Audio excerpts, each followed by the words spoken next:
Hello students, welcome to Excel. बच्चों, आज हम स्टार्ट करने जा रहे हैं हमारा thermal expansion, heat transfer, thermometry, calorimetry जो हमारा चैप्टर है उसका थर्ड लेक्चर। तो आज के लेक्चर के अंदर जो है हम स्टार्ट करने से पहले जो है हमेशा की तरह स्टार्ट करते हैं कोट ऑफ द डे से। तो कोट जो है आप मोटिवेट होने के लिए हमेशा कोट जो है डेली सुबह पढ़ा करें। तो जो है हमारा आज का कोट है, hard work can beat talent. Hard work can beat talent if talent doesn't hard work. तो जो है अगर टैलेंट जो है हार्ड वर्क करना बंद कर दे अगर, तो जो है उसको भी जो है हार्ड वर्क डिफीट कर सकता है। तो जो है आप हार्ड वर्क करना बंद मत करना कभी भी। अगर आपने हार्ड वर्क करना बंद कर दिया देन जो है कुछ भी नहीं हो सकता। तो जो है हार्ड वर्क जो है हमेशा जो है आपको एक चांस देता है कि आप जो है सक्सेसफुल होंगे, है ना। तो स्टार्ट करेंगे बच्चों आज का लेक्चर, थर्ड लेक्चर है हमारा।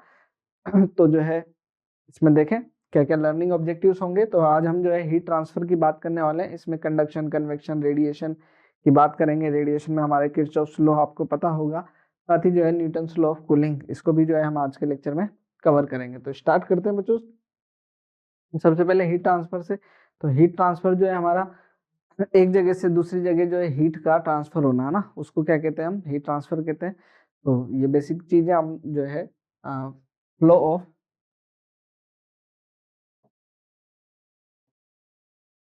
Heat from one end to another and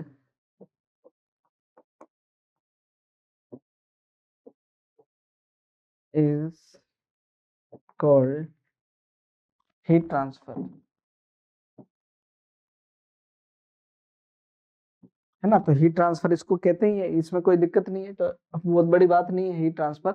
लेकिन जब अगर बात करें तो मोड्स ऑफ हीट ट्रांसफर की है, किसकी, मोड्स ऑफ हीट ट्रांसफर की। तो हमारे पास में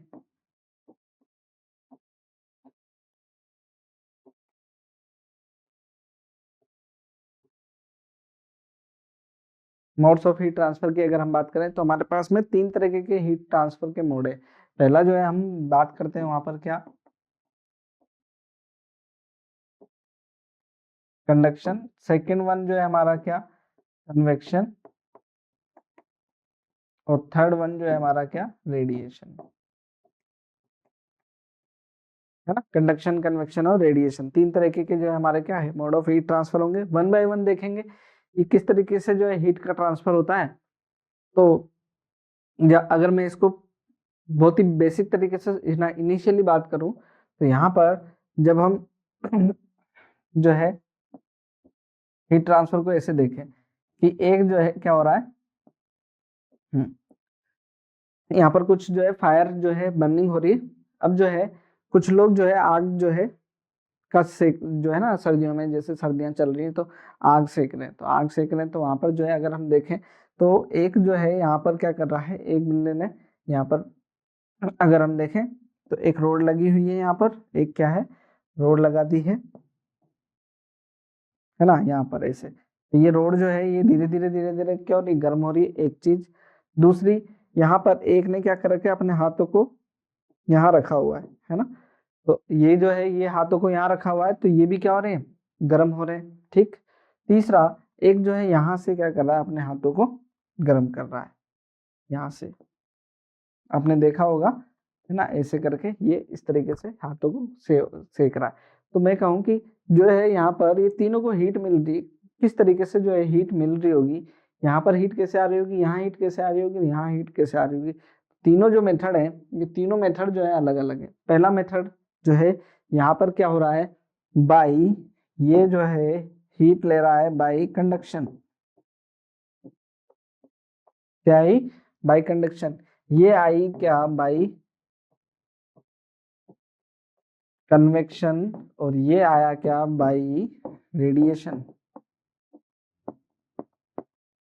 तीनों अलग अलग जो है मेथड्स हैं। इसको जो है हम वन बाय वन जो है इनको देखेंगे किस तरीके से जो है ये हीट ट्रांसफर हो रहा है ना। तो सबसे पहले जो है इसको हम देख रहे हैं क्या, कंडक्शन को। तो कंडक्शन को जो है हम स्टार्ट करें, कंडक्शन के अंदर होता क्या है, ये एक ऐसा मेथड है जिसमें मॉलिक्यूल्स जो है एक्चुअल में क्या नहीं करते, एक जगह से दूसरी जगह हीट ट्रांसफर करने के लिए जो है ट्रेवल नहीं करते हैं ना। तो ये क्या होंगे, सिर्फ अपनी मेन पोजीशन पे। अगर हम थर्मोडायनेमिक जो है, अगर मॉलिक्यूल्स को जब हम हीट करते हैं तो हमने ये देखा कि जो मॉलिक्यूल जब हीट होते हैं तो अपनी मीन पोजीशन पर क्या करते हैं, वाइब्रेट करते हैं। तो ये वाइब्रेशनल एनर्जी जो हीट है, जो वो क्या हुई, वाइब्रेशनल एनर्जी की फॉर्म में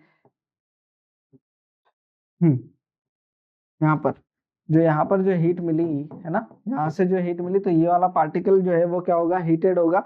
ये वाला पार्टिकल हीट होगा तो ये क्या करेगा, अपने बगल वाले को एनर्जी ट्रांसफर करेगा, फिर वो क्या करेगा, वाइब्रेट करने लगेगा। देन यहाँ से यहाँ वाइब्रेशन के थ्रू क्या होने लगेगी, एनर्जी ट्रांसफर होती है।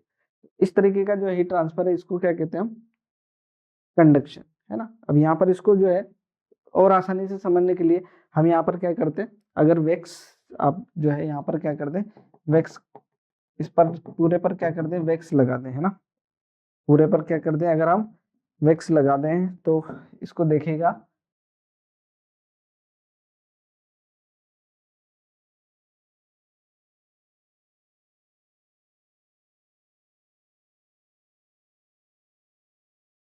पूरे पर क्या कर दें, वैक्स लगा दें, तो आप यहाँ देखेंगे कि जब ये हीट होगा ना, तो यहाँ हीट होगा तो ये वैक्स जो है यहाँ से ज्यादा गिरेगी ना, यहाँ से ज्यादा गिरेगी, यहाँ से क्या होगी, कम कम गिरेगी, कम कम गिरेगी, और इधर जो है बिल्कुल ही कम कम जो है वैक्स क्या होगी, ये गिरती हुई दिखाई देगी। तो इसका मतलब जो हीट, ये वाला एंड जो है हीट हो रहा है, ये धीरे धीरे ये वाला एंड भी क्या होता जा रहा है, हीट होता जा रहा है। तो ये जो है मेथड क्या है आपका, कंडक्शन। इस मेथड को क्या बोल देते हैं हम, कंडक्शन। तो यहाँ डेफिनेशन देख लेंगे, the process in which metal material takes an active part by molecular action and energy is passed from one particle to another particle, है ना। क्या होता है, मटेरियल जो है वो खुद क्या करता है, take part an active part by molecular action. तो मोलिकुलर एक्शन जो है वो क्या करते हैं, किस वजह से, जो है वाइब्रेशन के थ्रू क्या होता है, यहाँ पर एनर्जी का ट्रांसफर होता है सिर्फ, ठीक, ऐसा। तो यहाँ पर जो है हम बेसिक जो है क्या पढ़ेंगे, एक लॉ पढ़ेंगे जो कि हमारा रिलेटेड है किससे, कंडक्शन से। अगर हम कंडक्शन को देखें तो अगर हम एक रोड लेते हैं ना, एक रोड लें,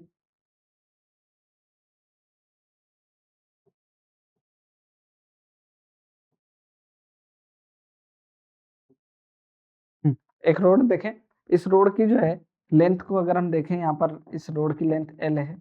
यहाँ से जो है इस वाले एंड को क्या करें, हम हॉट एंड रखें, और यहाँ पर इस वाले एंड को क्या रखें, कोल्ड एंड रखें। और यहाँ पर ऐसे जो है अगर हम देख पा रहे हो तो जो है ये क्या हो गया हमारा, क्रॉस सेक्शन। ये क्या हुआ हमारा, एक क्रॉस सेक्शन हुआ। इसको हमारे को देखना है।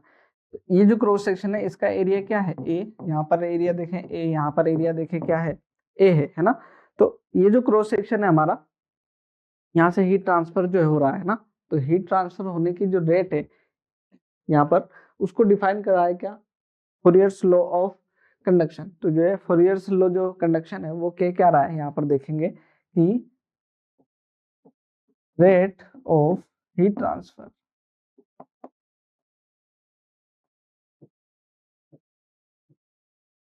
Rate of heat transfer is, rate of heat transfer जो है हमारी क्या, वो d q by d t, वो क्या होती है, d q by d t is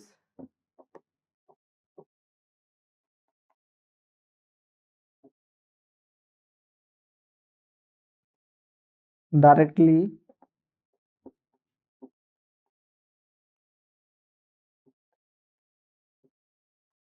proportional to किसके, डायरेक्टली प्रोपोर्शनल टू किसके, cross sectional area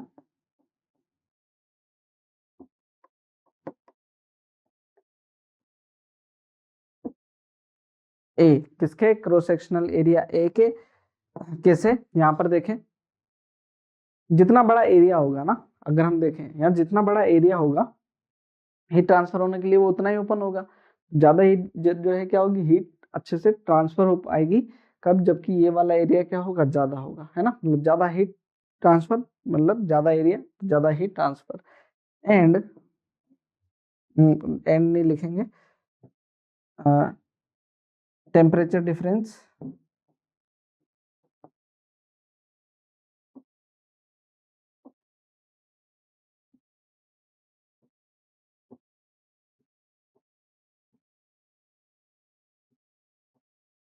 temperature difference dt and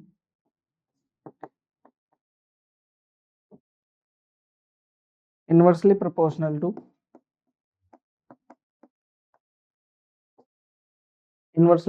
to कैसे देखें। अच्छा, ये टेम्परेचर डिफरेंस ये तो हमारे लिए आसानी, जितना ज्यादा टेम्परेचर डिफरेंस होगा उतना ज्यादा क्या होगी, हीट ट्रांसफर होगी, उसमें तो कोई दिक्कत ही नहीं है। जो थर्ड जो चीज है वो क्या करें, inversely proportional to length of the material. Material की जितनी जो लेंथ होगी उसके क्या होगी, डायरेक्टली प्रोपोर्शनल। ये हमारा लो कहता है। क्यों, अब यहाँ पर जो है इस लो को जो लेंथ के लिए भी देख लें, क्या कह रहे हैं, यहाँ अगर हम लेंथ को देखते हैं तो लेंथ ज्यादा होगी तो यहाँ हीट ट्रांसफर हो क्या होगी, कम होगी। अगर जो है लेंथ छोटी होती तो हीट ट्रांसफर क्या हो जाती, जल्दी हो जाती। ज्यादा बड़ी लेंथ लेंगे तो हीट ट्रांसफर उतनी आसानी से पॉसिबल नहीं हो पाएगी। तो यहाँ पर जो है dq/dt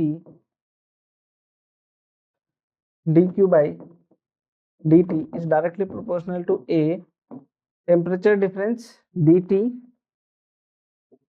dt और जो लेंथ है ना, छोटी लेंथ लेनी हो तो क्या हो जाएगी हमारे पास में dx, है ना, स्मॉल लेंथ के लिए। जब पूरी लेंथ लेंगे तो क्या क्या जाएगा, कैपिटल L, है ना। स्मॉल लेंथ के लिए क्या आ जाएगी ये dx, और बड़ी लेंथ के लिए क्या आ जाएगी पूरी L। तो यहाँ क्या हो जाएगा dq/dt इक्वल टू, प्रोपोर्शनलिटी का साइन हटाते हैं, कांस्टेंट लगाते हैं k लगाते हैं कांस्टेंट, इसको बोलते हैं कोएफिशिएंट ऑफ थर्मल कंडक्टिविटी या dx, ठीक। और यह जो है for complete length dq/dt equal to ka delta t by delta t by l, है ना। पूरी कंप्लीट लेंथ जो है वो क्या है l है, तो उसके लिए क्या जाएगा l। इस फॉर्म में जो है हम इसको क्या करते हैं, फॉर्मूले को याद रखते हैं।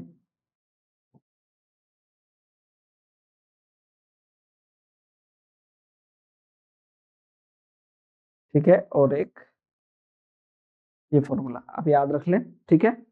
नेक्स्ट जो है हम बात करने वाले हैं किसकी, के की। जो ये के क्या है हमारा, हमारा है coefficient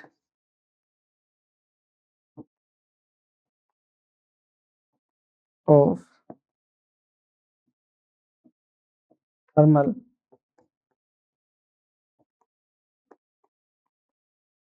coefficient of thermal conductivity, है ना, इसका ध्यान रखें। ये जो है फिर से डिफाइन करेगा, जैसे हमारा स्पेसिफिक हीट कैपेसिटी आया था वहां से ही उसी तरीके से हमारे पास में क्या आया है, कोफिशिएंट जो है कोफिशिएंट ऑफ थर्मल कंडक्टिविटी, है ना। तो ये कोफिशिएंट ऑफ थर्मल कंडक्टिविटी जो है ये इस चीज को रिप्रेजेंट कर रहा है कि कोई मटेरियल कितना ज्यादा जो है हीट को कंडक्ट कर रहा है या नहीं कर रहा है ना। तो ये जो है हम इसको अगर एसआई यूनिट की बात करें, एसआई यूनिट की बात करें तो ये क्या जाएगा हमारे पास में, इसको एक साइड छोड़ दें, ये k इक्वल टू क्या जाएगा हमारे पास में dq/dt L upon a delta t, ये हो जाएगा, है ना। डेल्टा टी हमेशा हॉट माइनस कोल्ड होगा, ये हमेशा ध्यान रखना है। एसआई यूनिट क्या हो जाएगी, ये हो जाएगी हमारा जूल पर सेकेंड, है ना, जूल पर सेकेंड, ऐसा जूल पर सेकेंड लिख लें।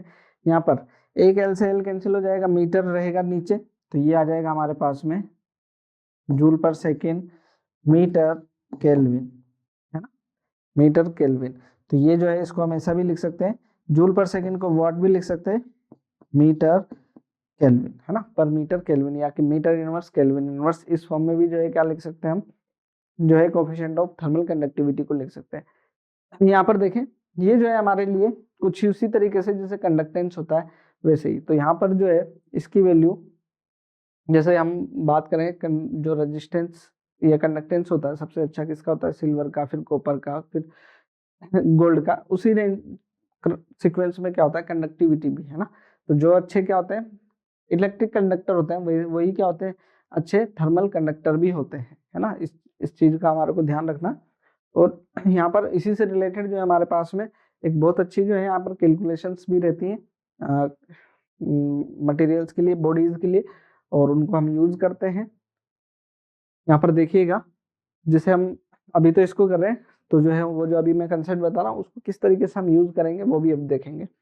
क्या कह रहे हैं क्वेश्चन देखिएगा, one face of an aluminium cube of edge 2 metre, जो है एक फेस जो है उसका लेंथ कितना है, एक जो फेस है उसका जो है एज 2 मीटर है, is maintained eight 100 degree Celsius and other and maintained eight 0 degree Celsius.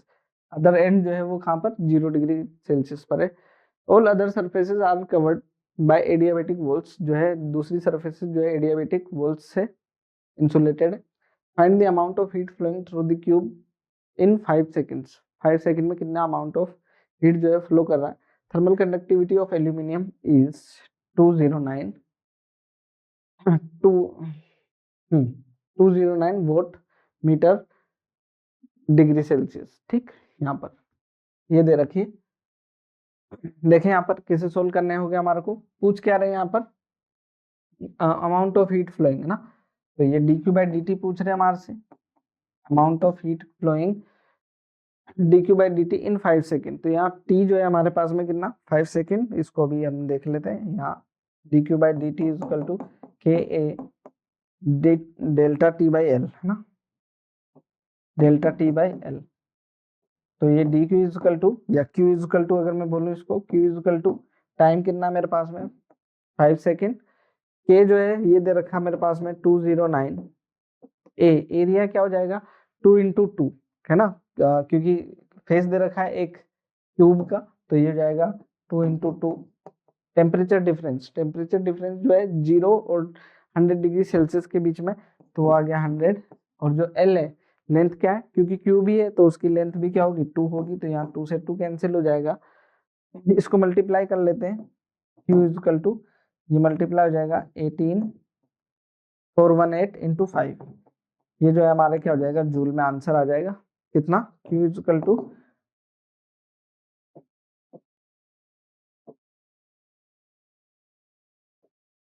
क्या आ जाएगा 2090 जूल, जो है क्या आ जाएगा हमारा आंसर हो जाएगा। ठीक है ना, आगे देखें, तो इस तरीके से जो है बड़े बेसिक सा क्वेश्चन है, लेकिन जो है आपको चीजों को समझना है। आगे देखते हैं, एक और क्वेश्चन है इसी तरीके का, क्या कह रहे हैं यहाँ पर देखना, the ratio of the diameter of the metallic rods of same material is 2:1। क्या आ रहा है, डायमीटर का रेशियो कितना दे रखा है 2:1 दे रखा है, and their length are in the ratio 1:4, उनकी जो लेंथ का रेशियो है वो 1:4 दे रखा है। In the temperature difference between them are equal, temperature difference जो है वो इक्वल है। The rate of flow of heat in them will be, rate of flow जो है उसका रेशियो क्या रहेगा, तो फिर से देखें dq by dt is equal to ka delta t by l, ये हमारा फॉर्मूला है। तो यहाँ पर जो है डायमीटर के रेशियो दे रखे हैं, तो 1 के लिए लिख लेते हैं पहले, तो ये 1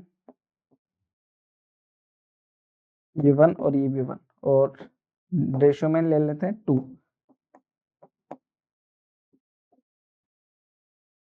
क्या जाएगा k2 a2 delta t2 l2 है ना, ऐसा देखते हैं क्या हो सकता है, क्या क्या चीज ये तो पूछ ही रहे है ना, ratio of rate of flow of, ठीक है ना, रेट ऑफ फ्लो ऑफ जो है हीट है वो किस रेशियो में होगी, ये आपसे पूछ रहे हैं। K1 और K2, K1 और K2 क्या बोल रहे हैं यहाँ पर, 2 metallic rods of same material, same material है तो K क्या होगा, दोनों का सेम होगा, तो K तो कैंसिल हो गया।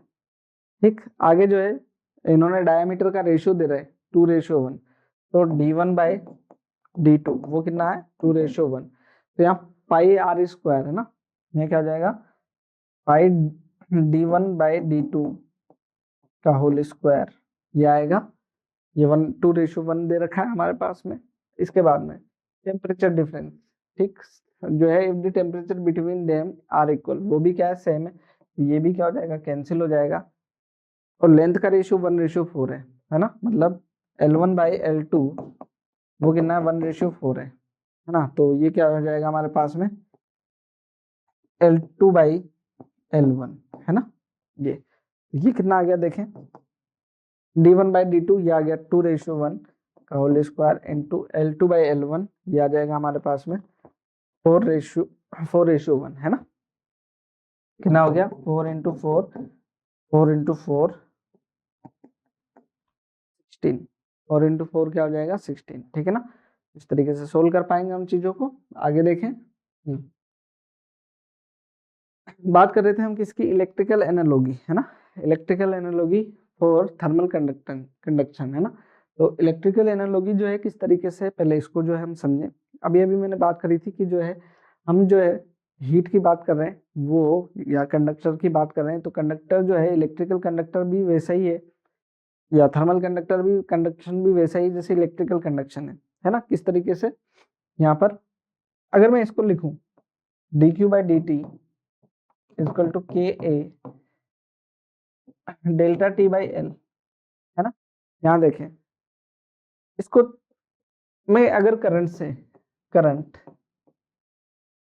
I equal to we by r, I equal to क्या देखो वी बाई आर, तो आई क्या है, current of rate of flow of charge है, ये rate of flow of heat है ना। तो ये क्या बन गया मेरा, एक तरीके से मैं इसको ऐसे लिख दूं, ये क्या है मेरा करंट, ये क्या हो गया करंट मतलब dq by d T, dq by d T, ये क्या हो जाएगा इक्वल टू करंट, ठीक है। आगे देखें डेल्टा वी, करंट क्यों फ्लो हो रहा है, पोटेंशियल डिफरेंस की वजह से, या हीट क्यों फ्लो हो रही है, टेम्परेचर डिफरेंस की वजह से। तो डेल्टा टी जो है वो क्या है हमारा वी है, डेल्टा टी क्या होगा वी, और ये बची हुई क्वांटिटी क्या होगी रेजिस्टेंस, मतलब बची हुई क्वांटिटी को जो है हम क्या लिख लें एल अपॉन के ए, तो ये क्या बन गया मेरा रेजिस्टेंस, क्या बन गया ये रेजिस्टेंस बन गया। तो यहाँ I equal to we by R, ये हमारा क्या बन गया रेजिस्टेंस। तो ये जो है आर को क्या बोलते हैं फिर हम,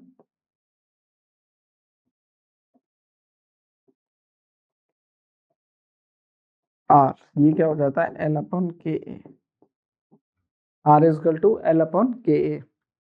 तो इसकी कैलकुलेशन, अब इसका सीरीज और पैरेलल जो है हमने कैलकुलेट कर रखा होता है पहले हमारा को जो है सीरीज और पैरेलल, जैसा क्या series combination, in series combination, तो यहाँ आर एस इक्वल टू क्या जाएगा, क्या जाएगा r one plus r two, है ना। और पैरेलल में क्या हो जाएगा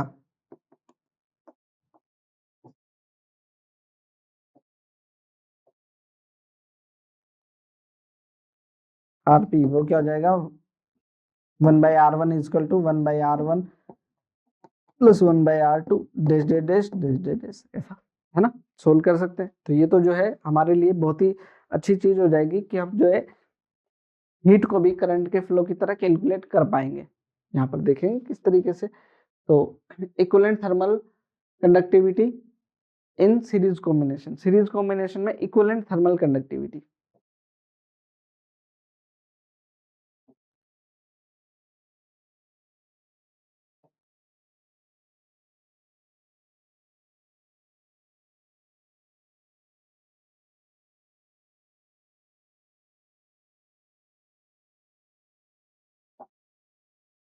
ठीक है। दो रोड देखें, तो यहाँ एक जो रोड है वो क्या है हमारी, उसका थर्मल कंडक्टिविटी जो है एक की K1 है, दूसरे की क्या है K2 है, इसकी लेंथ L1 है, इसकी लेंथ L2 है। हमने जो सीरीज है ना, अभी जनरली हम जो है सीरीज में क्या रहते हैं सेम क्रॉस सेक्शनल एरिया के जो है दोनों मटेरियल लेते हैं ना। अब यहाँ पर T हॉट एंड है और ये क्या है T कोल्ड है, इस तरीके से जो है हीट ट्रांसफर होगी। अब यहाँ से पूछ रहे हैं क्या equivalent thermal conductivity, equivalent thermal conductivity calculate करनी है आपको। देन जब अगर हम क्या बनाए एक इक्विवेलेंट सर्किट बनाए, इसका क्या बनाए इक्विवेलेंट सर्किट, तो उसकी जो थर्मल कंडक्टिविटी बनेगी, उसकी थर्मल कंडक्टिविटी वो क्या आएगी हमारी के आएगी, क्या आने वाली है के इक्विवेलेंट, ठीक।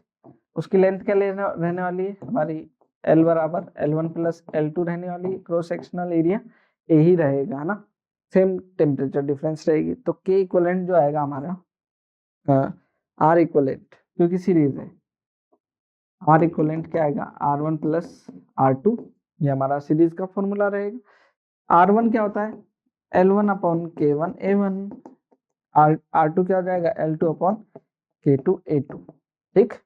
आर इक्विवेलेंट क्या हो जाएगा हमारे पास में L अपॉन के ए, L अपॉन के ए, L क्या है L क्या होगा L1 प्लस L2 होगा, K क्या होगा हमारा K इक्विवेलेंट ए तो ऐसे के ऐसे ही रहेगा, है ना।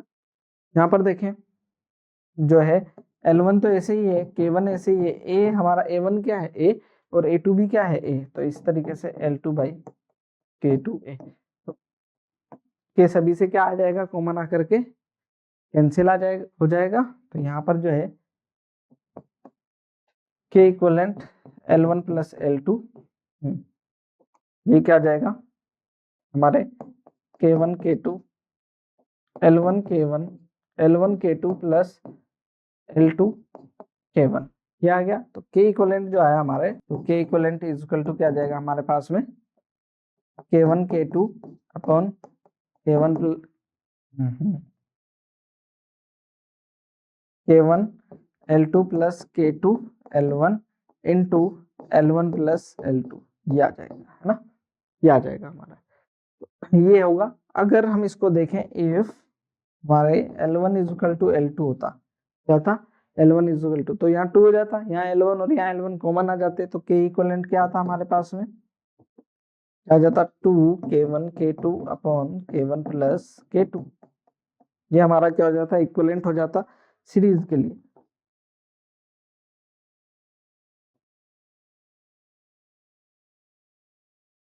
ऐसा, ठीक है। तो ये जो है हमारे सीरीज कॉम्बिनेशन की बात हुई। ऐसे ही बात करेंगे हम किसकी भी, पैरेलल कॉम्बिनेशन।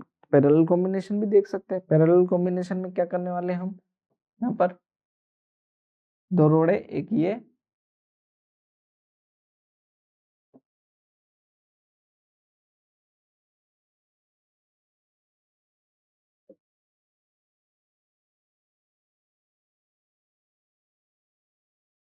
ठीक है, ऐसे यहाँ पर देखें, यहाँ पर दोनों की लेंथ क्या है, L है। यहाँ पर इसका क्रॉस सेक्शनल एरिया A1, इसका क्या A2, ठीक। इसकी थर्मल कंडक्टिविटी क्या K1, इसकी थर्मल कंडक्टिविटी क्या K2। अब यहाँ से फिर से क्या करें, इक्विवेलेंट जो है थर्मल कंडक्टिविटी वो हम देख सकते हैं। क्या देखें, यहाँ पर अगर हम R पैरेलल का फॉर्मूला देखें तो वो क्या होता है 1/R1 + 1/R2, मेरे ख्याल से कोई दिक्कत नहीं होगी। 1/R1 वो क्या होता है L1/K1 A1, हो जाएगा L2/K2 A2, ठीक है बच्चों। यहाँ पर देखें, और RP क्या हो जाएगा हमारे, L तो जो है हमारी कांस्टेंट ही है, L हमारी क्या है कांस्टेंट ही है, upon K equivalent A1 + A2, दोनों का ऐड हो जाएगा, है ना। दोनों का सेम जो है अलग अलग अलग है तो अलग अलग, सेम होंगे तो ऐड हो जाएंगे, जो है 2 टाइम्स हो जाता। तो ये क्या हो जाएगा, L हमारा कॉमन आकर के कैंसिल हो जाएगा क्योंकि तीनों में सेम है। K इक्वलेंट हमारा क्या हो जाएगा, K1 A1 upon A1 + A2, ये हो जाएगा K2 A2 upon A1 + A2, ठीक है, ऐसा हो जाएगा। अगर इसके अंदर हमारा A1 और A2 क्या हो, इक्वल हो, इफ A1 = A2 क्या हो, इक्वल हो, तो हमारे पास में K इक्वलेंट क्या आ जाएगा, देखें ये आ जाएगा K1/2 + K2/2, है ना, क्योंकि ये कैंसिल हो जाएगा ऐसे, और तो K इक्वलेंट क्या आ जाएगा हमारे K1 + K2/2, ये हमारा जो है इक्वलेंट आ जाता इस तरीके से। तो ये और एक,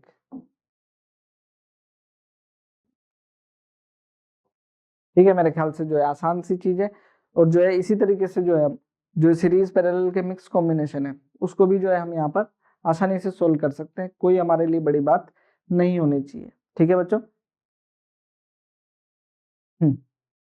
चलिए आगे देखें। एग्जाम्पल के अंदर जो है हम बात कर रहे हैं क्या, find equivalent thermal conductivity in the given figure. Equivalent thermal conductivity की बात कर रहे हैं, तो यहाँ पर क्या है, अलग अलग तरीके से जो है हम इक्विवेलेंट थर्मल कंडक्टिविटी जो है कैलकुलेट करते हैं। कुछ एक एग्जांपल की हेल्प ले रहे हैं।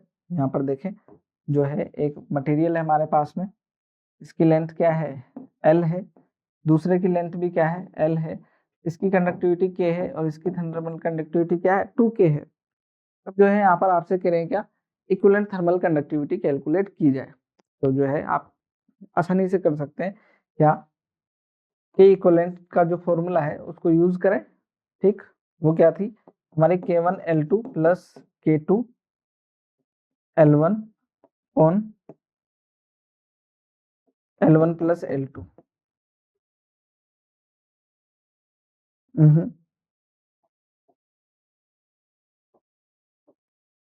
K1 K2 upon K1 L2 plus K2 L1 bracket में L1 प्लस L2, ऐसा है ना। ये तो यहाँ पर क्या करो सिंपल जो है फॉर्मूला रखो, जो है आपका क्या हो जाएगा सोल्व हो जाएगा। ठीक, क्या होगा देखें K इक्विवेलेंट यहाँ पर K इंटू 2K, L और L दोनों की लेंथ क्या है सेम है, तो क्या हो जाएगा ये K into L plus 2K into L bracket में L प्लस L 2L। ठीक है, तो K इक्विवेलेंट क्या आ जाएगा 2K स्क्वायर अपॉन 2KL और KL, ये क्या हो जाएगा 3KL इंटू 2L, ये कैंसिल हो गया, एक K से K कैंसिल हो गया, तो ये K इक्विवेलेंट आ गया हमारे पास में कितना 4K/3, कितना आ जाएगा या 4/3K, इसको हमेशा लिख सकते हैं। ठीक है, ऐसा है, तो जो है इसको यूज करें तो आप आसानी से चीजों को सोल्व भी कर पाएंगे, है ना। ऐसा ही जो है एक और क्वेश्चन अगर हम देखें जिसमें देखना है यहाँ पर क्या कह रहे, दो क्या है रोड से पैरेलली आपने क्या कर दी कनेक्ट कर रखी ऐसा। ठीक, अच्छा जरूरी नहीं कि आप जो है फॉर्मूला याद रख करके ही चीजों को क्या करोगे सोल्व करोगे। जैसे कि मैं यहाँ पर बोलूँ ये लेंथ क्या है L है, ये एरिया A है और ये एरिया क्या है A/2 है, और यहाँ पर थर्मल कंडक्टिविटी 2K है और ये क्या है K है। अब जो है आपसे पूछ रहे K इक्विवेलेंट बताया, यहाँ पर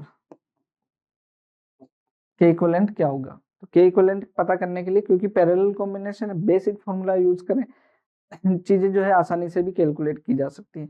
जो K जो है हमारा क्या RP है, R इक्विवेलेंट है पैरेलल का, ये क्या हो जाएगा 1/R1 प्लस 1/R2। ठीक, ये क्या हो जाएगा 1/R equivalent is equal to 1/R1, R1 क्या है मेरे पास में देखें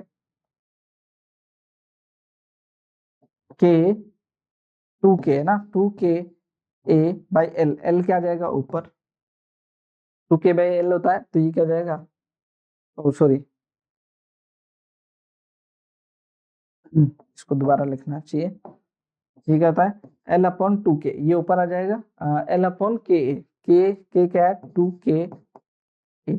ठीक, प्लस ये क्या हो जाएगा L/KA, क्योंकि K और A क्या हो जाएगा यहाँ पर A/2। ठीक, यहाँ पर देखिए जो R इक्विवेलेंट है ये क्या होगा हमारे पास में L/K इक्विवेलेंट A कितना है हमारे पास में A प्लस A/2 3/2A, ये और ये हो जाएगा हमारे पास में कितना KA/L, ये तो कॉमन आ गया, यहाँ आ गया 2 प्लस 1/2, जो चीज कैंसिल हो रही है पहले उन्हें कैंसिल कर देते हैं। यहाँ पर A से A कैंसिल, L से L कैंसिल, तो K इक्विवेलेंट K 2/3 और ये आ जाएगा ब्रैकेट में कितना 5/2, कितना हो जाएगा 5/2, ये कैंसिल हो गया, तो K इक्विवेलेंट कितना आ गया मेरे पास में 5/3K, K इक्विवेलेंट कितना आ गया 5/3K आ गया। ठीक, तो ये आसानी से जो है चीजें सोल्व होने वाली है। इस तरीके के क्वेश्चंस पेपर में पूछे भी जाते हैं, आए हैं काफी नीट के एग्जाम्स में, तो जो इन तरीके के क्वेश्चंस की आप जो है जरूर से जरूर अच्छी प्रैक्टिस करें। ठीक है, यहाँ पर देखें इस तरीके का क्वेश्चन है जिसमें अगर आप देखना कि जो है जो करंट के जो हमने लॉ पढ़े होते हैं ना, जैसे Kirchhoff's current law, Kirchhoff's voltage law, वो भी यहाँ पर यूज हम कर सकते हैं।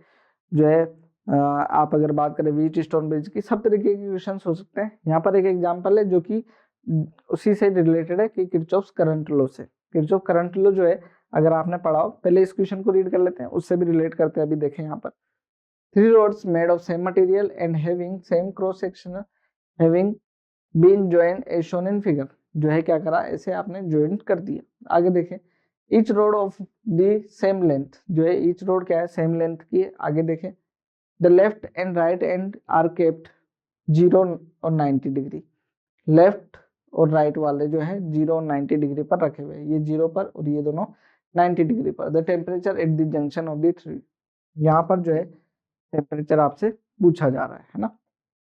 देखते क्या जो है यहाँ पर टेम्परेचर होगा। तो जो है करंट लो जो हमने पढ़ा होता है, Kirchhoff's current law, I in is equal to I out, जितना भी जो करंट है इनपुट वालों का वो आउटपुट वालों के सम के इक्वल। तो यहाँ पर देखें, ये हॉट एंड है, यहाँ पर जितना भी करंट आ रहा होगा वो जो है किसके इक्वल, कोल्ड एंड वाले की तरफ ये फ्लो हो रहा होगा। तो यहाँ पर क्या हो जाएगा, इस वाले से मैं बोल दूं कि करंट जो है I1 होगा, इस वाले से करंट क्या होगा, I2 होगा, और इधर जो है वो क्या होगा, I3।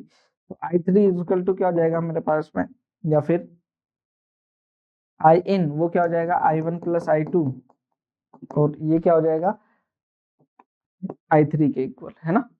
क्या हो जाएगा, I3 के इक्वल हो जाएगा। ऐसा लिख सकते हैं हम, यहाँ पर कोई दिक्कत नहीं है। या फिर जो है ऐसा नहीं लिख करके हम जो है सिग्मा आई एट जंक्शन, वो क्या होता है, 0, जंक्शन पे नेट करंट क्या होता है, 0। तो वहां पर जो है हम ये कर सकते हैं I1 plus I2 plus I3, तीनों का सम जो है क्या हो गया, इक्वल टू 0, ऐसा हम लिख सकते हैं। यहाँ देख लेते हैं, तो यहाँ पर क्या हो गया, आई इन, ये जो है हमारा क्या हो रहा होगा, ये दोनों तो आ रहे हैं और ये क्या जा रहा है, तो ये वाला जो है क्या हो जाएगा हमारा नेगेटिव का, ठीक। I3 क्या हो जाएगा, नेगेटिव का। तो यहाँ देख लेते हैं इसको, क्या करें, I equal to we by r, I equal to क्या होता है, वी बाई आर। वी देखें यहाँ पर कोई टेम्परेचर जो है टी बोल देते हैं, तो वी क्या है हमारा, डेल्टा टी होता है ना। तो ये कितना हो जाएगा हमारे पास में, 90 minus t v by r. R क्या है हमारे पास में, एल अपॉन के ए, एल क्या है हमारी लेंथ, अपॉन के ए, ऊपर चला जाएगा, के जो है सेम मटेरियल है के, और area same cross sectional area है, कोई दिक्कत नहीं, प्लस ये हो जाएगा 90 माइनस टी, इसके लिए भी, और ये क्या हो जाएगा फिर से एल अपॉन के, यहाँ पर सेम ही है, माइनस या फिर इसको इधर ही लिया था मैं प्लस में, I3 देखे तो क्या होगा, I3 यहाँ पर ये हो जाएगा t minus 0 upon L upon के, ये तो यहाँ पर एल अपॉन के तो सभी से कॉमन आकर के कैंसिल हो जाएगा, ये 90 माइनस टी, ये 2 times 90 minus t equal to t, क्या हो जाएगा टी, तो ये जाएगा 180 minus 2t equal to T. तो ये हो गया हमारे पास में कितना, 180 इक्वल टू 3t, तो t इक्वल टू कितना हो गया, 60 डिग्री। तो हमारा जो आंसर है यहाँ पर कितना आ गया, ये 60 डिग्री। तो जो है जो कंडक्टिविटी है, थर्मल कंडक्टिविटी, वो ट्रीट कर सकते हैं हम कैसे, कंडक्टेंस की तरह, है ना, रेजिस्टिविटी रेजिस्टेंस की तरह, है ना। तो वहां पर जो है उन सारी चीजों का यूज करके हम बेसिक कैलकुलेशंस कर सकते हैं, वैसे ही जैसे कि हम करंट के लिए कैलकुलेशन किया करते हैं, ठीक है ना। नेक्स्ट देखते हैं हम क्या, कन्वेक्शन। कन्वेक्शन जो है हमारा जो दूसरा टाइप ऑफ मोड, हीट का जो है ट्रांसफर ऑफ मोड था, उसकी बात। तो कन्वेक्शन के अंदर बेसिकली क्या होता है, जैसे अभी हमने कंडक्शन देखा, तो कंडक्शन के अंदर जो मॉलिक्यूल्स है वो अपनी जगह पे ही वाइब्रेट करते हैं, लेकिन कन्वेक्शन के अंदर जो है मॉलिक्यूल्स अपनी जगह से दूसरी जगह क्या कर सकते हैं, मूव कर सकते हैं। देखें कैसे, यहाँ पर जैसे कि क्या है, एक आप बीकर ले लें, है ना, वो इसमें क्या है, वाटर आप फिल कर रहे हैं, तो यहाँ पर जब इसको क्या कर रहे हैं, जब हीट करेंगे, है ना, जब हम हीट करेंगे, यहाँ पर हम देखते हैं कि जो पार्टिकल है यहाँ पर, जब उस जो हीटेड होता है वो, तो आपको ये मालूम है कि जब पार्टिकल हीट होता है तो उसका वॉल्यूम जो है क्या होता है, डिक्रीज होता है ना, इंक्रीज होता है। ऑन हीटिंग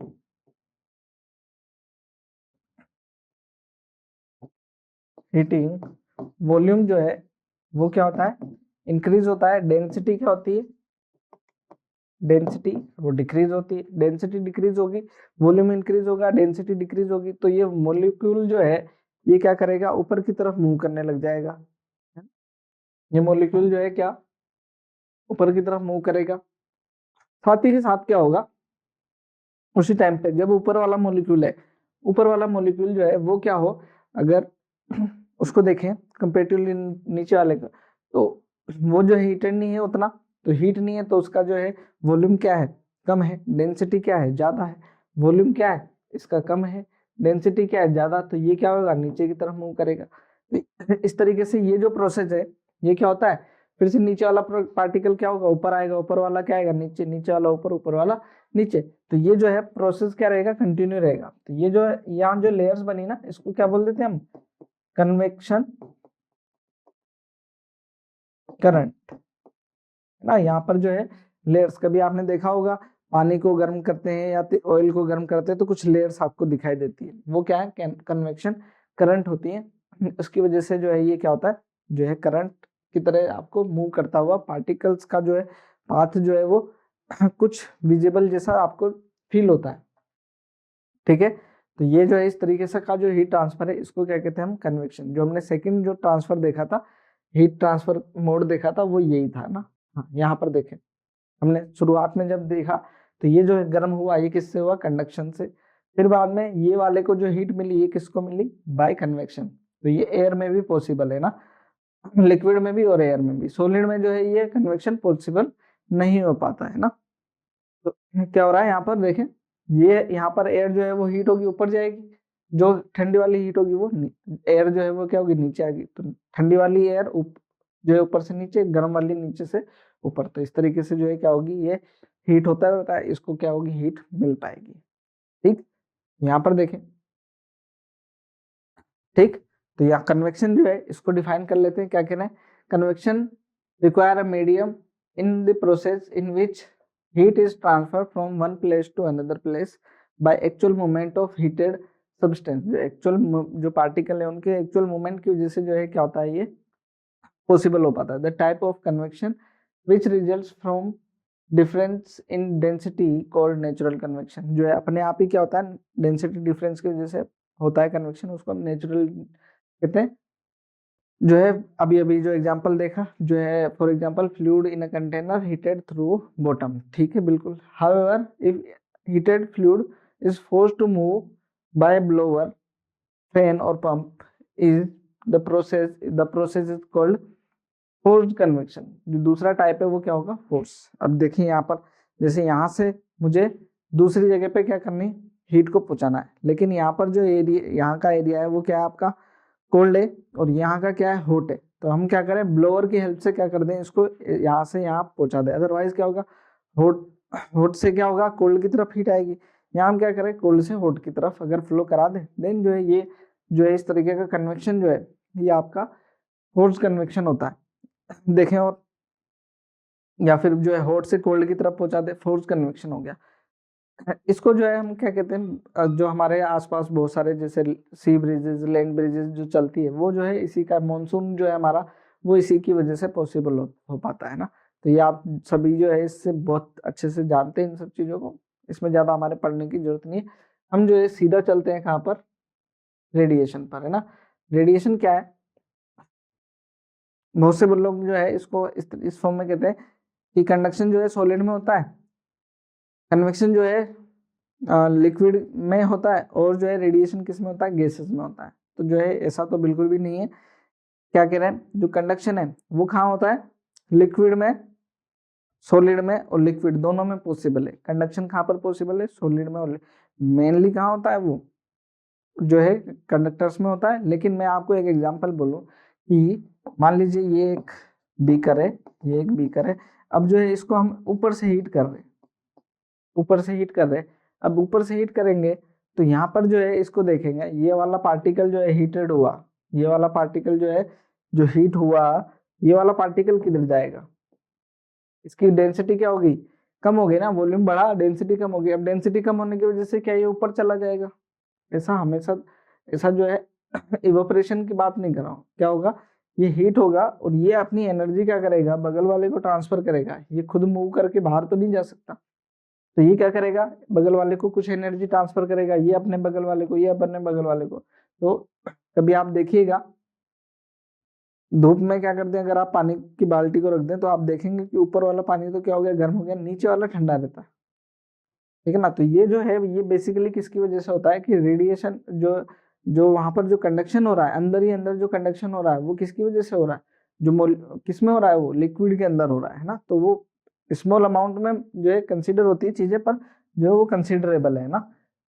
रेडिएशन क्या है इन सबसे अलग, उसको मीडियम की रिक्वायरमेंट भी नहीं है। इवन मीडियम है, गैसेस में जो है वो ट्रेवल कर सकता है लाइट, है ना, जो रेडिएशन ट्रेवल कर सकता है, लेकिन जो है विदाउट मीडियम भी क्या है, हमारा रेडिएशन पॉसिबल है। तो इस तरीके का, और जो रेडिएशन होता है हर डायरेक्शन में पॉसिबल होता है। इस वजह से जब हम पहले शुरुआत की बात करें, जब हम जो है इनिशियल जब हमने बात करी है कौन सी, यहाँ पर देखिएगा, यहाँ पर इसकी, तो यहाँ पर जो है बगल वाले को, यहाँ पर तो जो है पार्टिकल मूव करके ऊपर चले जा रहे हैं, इधर तो आ भी नहीं रहे, है ना। तो यहाँ पर जो है हीट ट्रांसफर किससे हो रहा है, बाय रेडिएशन हो रहा है, क्योंकि यहाँ पर जो है मीडियम की रिक्वायरमेंट ही नहीं है।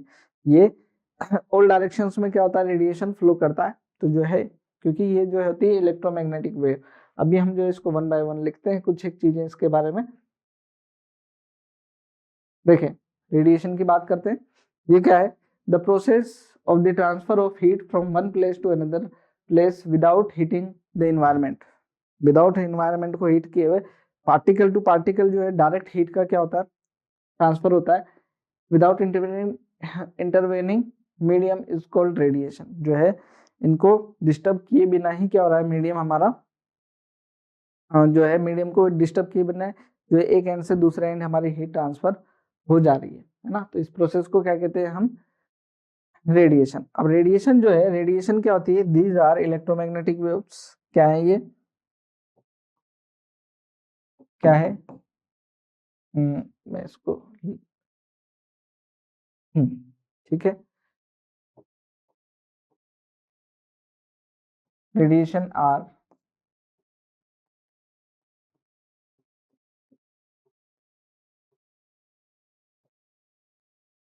इलेक्ट्रोमैग्नेटिक वेव्स, ठीक है ना। आपको मालूम है सन से जो रेज हैं वो क्या है, इलेक्ट्रोमैग्नेटिक वेव है, ठीक। Can move, can be move in any direction, किसी भी डायरेक्शन में क्या कर सकती है, मूव कर सकती है, बिल्कुल मूव कर सकती है, ठीक। जो स्पीड है इनकी, स्पीड ऑफ लाइट है इन वैक्यूम या in air, these moves with speed of light in vacuum, है ना। वैक्यूम में जो है क्या कर सकती है, स्पीड ऑफ जो है लाइट से मूव कर सकती है। यहाँ पर अगर हम बात करें किसकी, जो रेडिएशन है ना, हर बॉडी जो है क्या करती है, रेडिएशन इमिट करती है। तो जो है आप इसको माने कि जो है यहाँ रेडिएशन जो होंगे, जो एनर्जी है ना उसकी जो जो हम बात करेंगे स्पीड की, वो मीडियम में जाने पर क्या होगी, चेंज हो सकती है। वेवलेंथ की बात करें तो जो है हम उसको अगले लो में बात करेंगे वेवलेंथ से रिलेटेड। तो अलग अलग तरीके की वेवलेंथ हो सकती है, और जो है वेवलेंथ जो है हमारे पास में मैक्सिमम जितनी ज्यादा वेवलेंथ होती है उतनी क्या होती है, कम एनर्जेटिक। जितनी छोटी वेवलेंथ होती है उतनी ज्यादा एनर्जेटिक। तो अलग अलग तरीके की वेवलेंथ हो सकती है। जो इसकी स्पीड है वो क्या हो जाएगी, अलग अलग मीडियम में क्या हो जाएगी, चेंज भी हो जाएगी, क्योंकि हमने जो है यहाँ पर रिफ्लेक्शन और रिफ्लेक्शन होता है, ठीक है ना। Speed of radiation can be change in medium. किसी मीडियम में जाकर के स्पीड क्या हो जाती है, चेंज भी हो जाती है। तो उसमें भी कोई हमारे को बहुत बड़ी बात नहीं होती है, ठीक। आगे देखें, हमने कुछ डेफिनेशंस को पढ़ना है, सम डेफिनेशंस अबाउट रेडिएशन, कुछ रेडिएशन से रिलेटेड कुछ डेफिनेशंस है, इसको हमारे को देखना है, जिसमें हम वन बाय वन स्टार्ट करते हैं। तो पहली जो डेफिनेशन है वो है क्या, हमारी एब्जॉर्प्टिव पावर और एब्जॉर्प्टिव कोफिशिएंट, है ना। एब्जॉर्प्टिव पावर जो एब्जॉर्ब करने की कैपेसिटी की हम बात करें, तो वो जो है हम मैथमेटिकली कैसे डिफाइन करते हैं, the ratio of amount of heat absorb by surface, ठीक, कितना जो है हीट एब्जॉर्ब कर रही है, to amount of radiation incident q on it define as coefficient of absorption. इसको अगर मैं बात करूं यहाँ पर देखें, जब हम किसी रेडिएशन को किसी सरफेस पे देखते हैं ना, तो यहाँ पर क्या है, देखें कि एक जो है हमारी क्या है सरफेस है,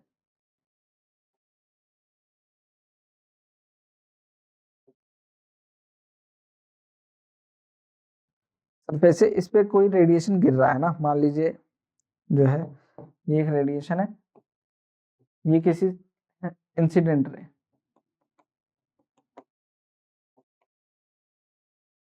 तो यहाँ से जो इसकी एनर्जी वो क्या है, क्यू है ना, इसकी एनर्जी क्या है, क्यू है। इसका कुछ पार्ट क्या हो गया, रिफ्लेक्ट हो गया, ये क्या होगी, रिफ्लेक्टेड रे, तो इसको इसकी जो एनर्जी है इसको हम क्या बोलते हैं, क्यू आर,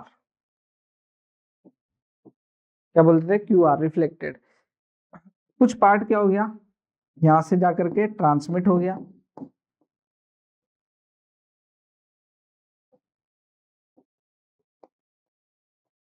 ट्रांसमिटेड रे, है ना, तो ये क्या हो गया, क्यू टी, है ना, और कुछ हीट क्या हो जाती है, एब्जॉर्ब हो जाती है,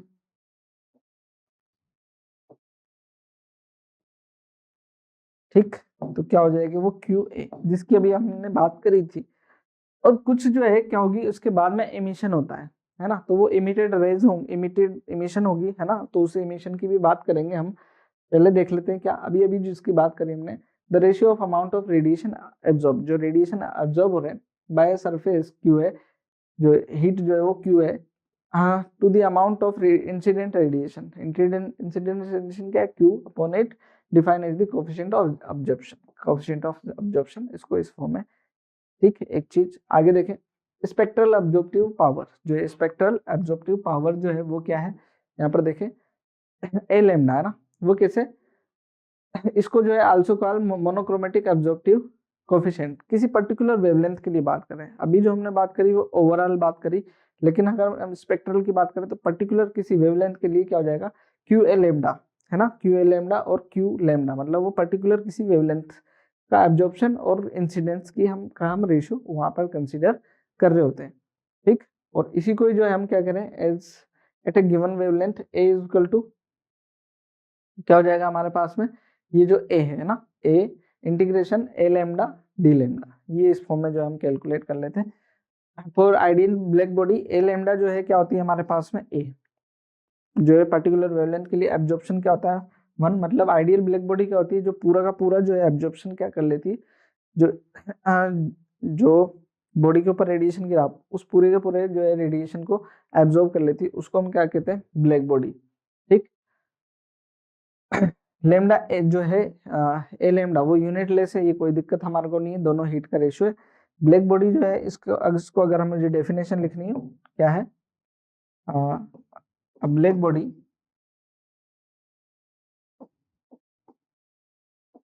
is a substance which can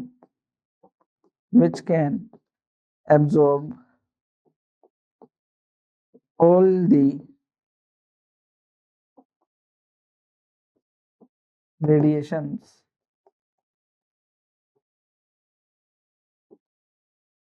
falling on it, इस पर जितने भी रेडिएशन गिर रहे हो उनको क्या कर ले, सभी को क्या कर ले, एब्जॉर्ब कर ले। ऐसे जो बॉडीज है इसको क्या कहते हैं, ब्लैक बॉडी। उसके लिए जो है ए लेमडा जो होता है हमारा क्या होता है, या ए जो है वो क्या होता है, 1 होता है, ध्यान रखें, ठीक, क्योंकि हमारे जरूरत पड़ने वाली इन सब चीजों को, तो हम उसके अकॉर्डिंग भी चीजों को देखते हैं, ठीक, ओके। नेक्स्ट जो थी हमारी जो है डेफिनेशन वो क्या है, इमिसिव पावर, क्योंकि इमिशन, एब्जॉर्प्शन और इमिशन जो है मेनली हम जो है कवर करते हैं, तो इमिशन पावर वो जो थी क्या है, एब्जॉर्प्टिव पावर, ये क्या है हमारी इमिशन पावर। इमिशन पावर क्या है, amount of radiation emitted by per unit area in unit time, ठीक है ना, per unit area per unit time जो है हीट जो रेडिएशन जो इमिट हो रहा है ना, तो ये क्या हो जाएगा हमारे पास में, E is equal to heat energy, है ना, इसको क्या करेंगे ऐसा energy per unit area per unit time, है ना। इस फॉर्म में जो है अगर यहाँ पर देखें तो ये क्या हो जाएगा, जूल पर मीटर स्क्वायर सेकेंड, ठीक है ना, या वोट पर मीटर स्क्वायर। ये हमारी क्या होगी, energy per unit area per unit time, absorptive power जो इमिट हुई है ना। एक जो है एमिसिविटी की बात कर लेते हैं। एमिसिविटी क्या है, इसको एब्सोल्यूट एमिसिविटी या फिर सिंपल एमिसिविटी की भी बात कर लेते हैं, बोलते हैं। यहाँ पर देखें, यहाँ पर देखना क्या है, radiation energy given out by unit area of unit body in unit time corresponding to unit temperature, किसी यूनिट टेम्परेचर के लिए difference, unit temperature difference with respect to surrounding is called emissivity. तो किसी बॉडी के लिए जो है हमारे को देखना है कि कितना एरिया पर कितना एनर्जी जो है इमिट कर रहा है पर unit area per unit time किसी पर्टिकुलर पोटेंशियल जो है टेम्परेचर डिफरेंस के लिए, है ना। तो उसी से रिलेटेड फिर जो है हमारे पास में क्या है, रिलेटिव एमिसिविटी भी है ना। रिलेटिव एमिसिविटी क्या है, हम जो भी नॉर्मल बॉडी है उसको जो है ब्लैक बॉडी से कंपेयर कर रहे हैं कि जो है वो नॉर्मल बॉडी जो है ब्लैक बॉडी के कंपेयर में कितना एमिशन कर रही होती है। तो ये क्या है, ratio of emitted radiation by grey body, कोई भी बॉडी ले लेते हैं, emitted radiation by black body, इनका रेशियो है ना। इसको क्या है, ई आर, कई बार इसको एप्सिलॉन से भी रिप्रेजेंट करते हैं और ई से भी रिप्रेजेंट कर रहे हैं, कोई दिक्कत नहीं है ना। यहाँ पर जो है इसका क्या है, कोई यूनिट नहीं है, ठीक है ना। आइडियल ब्लैक बॉडी के लिए ई आर जो है क्या ना कितना होता है, 1 होता है, और अदर बॉडीज के लिए क्या होता है, 0 से 1 के बीच में। तो ये जो है हमारे को इस चैप्टर में अभी काम आने वाली है, जो है इसी से रिलेटेड जो थी हमारे पास में जो रेडिएशन थी, अभी हमने इन सब चीजों के ऊपर चर्चा कर ही ली है ना। हम बात कर रहे हैं किसकी, किरचॉफ्स लॉ की। किरचॉफ्स लॉ क्या है, एक बार जो है क्योंकि रेडिएशन इमिशन और एब्जॉर्प्शन से हमारे जो है चीजें रिलेट कर रही हैं, तो उसी से रिलेटेड जो है अगर हम बात करें तो एमिसिविटी है ना, कितना एमिशन हो रहा है और कितना एब्जॉर्प्शन हो रहा है उससे किसी पर्टिकुलर वेवलेंथ के लिए, तो उससे रिलेटेड जो है किरचॉफ ने लॉ दिया है जिसको हम क्या कहते हैं, किरचॉफ्स लॉ। यहाँ पर क्या कह रहे हैं, it state that at a given temperature for all bodies, है ना, सभी बॉडीज की बात कर रहे हैं, the ratio of their spectral emissive power, है ना, अभी अभी हमने बात करी, to spectral absorptive power L M दोनों की, है ना, इज कांस्टेंट एट, ठीक, क्या रहती है, कांस्टेंट रहती है, and this constant is equal to spectral emissive power. वो किसके इक्वल है, स्पेक्ट्रल इमिसिव पावर के इक्वल है ऑफ आइडियल ब्लैक बॉडी। तो ये जो है हमारी जो है छोटा सा लो है, ये क्या है हमारे पास में यहाँ से ई लैम्डा इज इक्वल टू क्या आता है, capital small E lambda by A lambda. ये हमारा लो है ना, इसका आप ध्यान रखें और इसको यूज करें, बहुत जो है आपके लिए हेल्पफुल रहेंगे। हेल्पफुल से मतलब है ज्यादा आपको जो है, मैं ये नहीं कहूंगा कि हेल्पफुल रहे, बट जो है कुछ बेसिक बेसिक डेफिनेशन है जिस पर बेस्ड जो है आपके थ्योरेटिकल क्वेश्चन हो सकते हैं, है ना। यहाँ पर ये जो लो है ना, ये क्या हो गया, ये हमारा कांस्टेंट है ही सही, है ना, ये क्या है, कांस्टेंट है। इस लो से जो है एक चीज जो खास निकल करके आती है क्या, कि अगर जो है ये रेशियो कांस्टेंट होने के लिए ये क्या होना चाहिए, किसी बॉडी की अगर जो है इमिसिविटी अच्छी है तो उसकी क्या होगी, एब्जॉर्प्टिविटी भी क्या होगी, अच्छी होगी, है ना। तो जो है यहाँ पर एक कंक्लूजन बहुत अच्छा निकल करके आता है क्या, कि if a body is is a good और बेड, गुड है तो गुड और बेड है तो good, bed absorb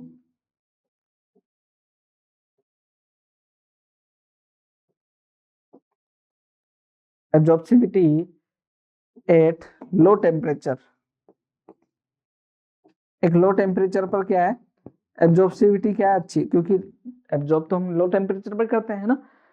then then this body will also be a good, अगर ये गुड है तो गुड और बेड है तो बेड, ठीक है ना, bed emitter of radiation, radiation at high temperature. ठीक है, ऐसा है। तो एक क्वेश्चन रहता है ना, एक क्वेश्चन रहता है कि जो सन का जो कलर है ना, सन जो है, जिसे हम ब्लैक बॉडी की बात करते हैं, तो ब्लैक बॉडी क्या होती है, ब्लैक कलर की हम जनरली कहते हैं। क्यों? क्योंकि देखते ही है ना, क्यों? क्योंकि वो जनरली जो है क्या कर लेती है, अपने ऊपर जो जो उस पर रेडिएशन आता है उसको एब्जॉर्व कर लेती है। तो एब्जॉर्व कर लिया तो जो है कुछ इमिट किया नहीं उसने, देन उसका कलर जो है, आप क्या बोलते हैं कि जो है उससे कोई इमिशन नहीं हो रहा, तो आपको ब्लैक दिखाई दे रहा है ना।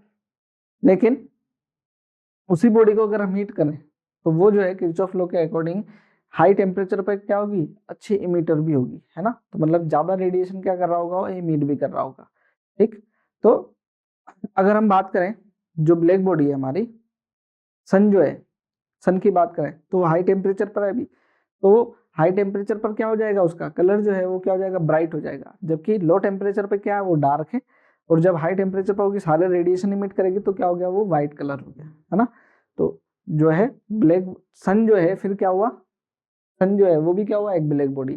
तो यहाँ से क्या है, एग्जाम्पल में सन, सन क्या है हमारी, सन हमारा क्या है, लो टेम्परेचर पे अच्छा ऑब्जर्वर था, इसलिए हाई टेम्परेचर पर क्या हुआ, अच्छा इमीटर भी है ना। तो ये जो है हमारा सन भी एक एग्जाम्पल होगा इसका, तो ये ध्यान रखें, है ना।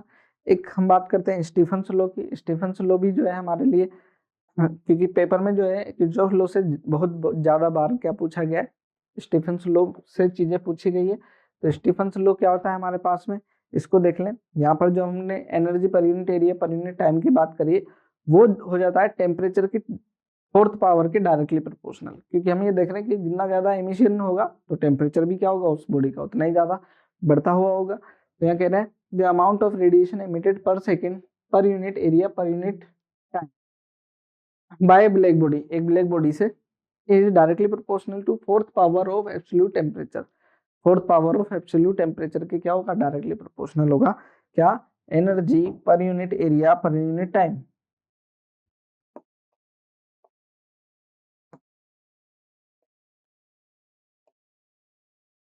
Area per unit time, capital E लिख दूं, यहाँ पर लिखा हुआ है is directly proportional to fourth power of temperature, absolute temperature for a black body. तो यहाँ से जो है कांस्टेंट निकल करके आता है, उसको लिखते हैं हम सिग्मा। क्या लिखते हैं, सिग्मा, जिसको हम बोलते हैं स्टीफन्स कांस्टेंट। ये क्या है, सिग्मा क्या है, स्टीफन्स कांस्टेंट, जिसका वैल्यू होता है 5.67 इंटू 10⁻⁸। याद रखना भी, ये 5, 6, 7, 8 है ना। यहाँ पर यूनिट देखें, इसकी यूनिट की बात करें अगर, तो सिग्मा यहाँ पर डिवाइड में चला जाएगा, ये हो जाएगा जूल पर सेकेंड पर मीटर स्क्वायर। ये तो हमारी इसकी यूनिट ही होगी, और टेम्परेचर की पावर 4, ये हमारा क्या हो गया, इसका एसआई यूनिट हो गया, है ना। तो ये याद रखना आसान है, कर सकते हैं इसको। एक चीज, अगर जो है हमारे को जो है एटमोस्फेयर का टेम्परेचर भी गिवन हो, ठीक, या फिर हाँ, इसको अभी ऐसे देख लेते हैं, या इसको देखें, ई इक्वल टू क्या भी लिख सकते हैं हम, E A T to the power 4 for a given area. अगर हमारे को एरिया भी क्या हो, गिवन हो, तो हम इसको ऐसे लिख सकते हैं, क्योंकि इसमें डिवाइड में एरिया। अब ये एनर्जी पर यूनिट टाइम हो जाएगा, ये एनर्जी थी, और ये क्या बन जाएगा अब हमारे पास में, हीट। क्या बन जाएगा, ये हीट बन जाएगा, है ना। एनर्जी, इसको रहने देते हैं, ठीक, क्योंकि ये पावर की फॉर्म थी, और ये क्या बन जाएगी, हमारी नॉर्मल हीट बन जाएगी। आगे देखें, इसी को जो है अगर हम यहाँ पर इफ, एक मिनट, या ये क्या होगा, फॉर अ ब्लैक बॉडी, ये किसके लिए, फॉर अ ब्लैक बॉडी। अगर हम बात करें for a for any other body, या ग्रे बॉडी की बात करें, है ना, for any other body, is equal to क्या जाएगा मेरे पास में, सिग्मा ई। क्या था, सिग्मा ई, क्योंकि अभी अभी हमने सिग्मा ई की बात करी, वो ब्लैक बॉडी के लिए तो 1 होता है, लेकिन अगर कोई अदर बॉडी है तो उसकी वैल्यू क्या हो जाएगी, यहाँ पर यूज की जाएगी A T to the power 4, ठीक है ना, ऐसा। और अगर हमारा जो है एनर्जी लॉस कैलकुलेट करना पड़े, तो जो है हमारे को एटमॉस्फेयर देखना पड़ेगा, ठीक। तो एनर्जी या फिर हीट लॉस, है ना, लॉस, उसकी बात करें तो वो क्या हो जाएगा मेरे पास में,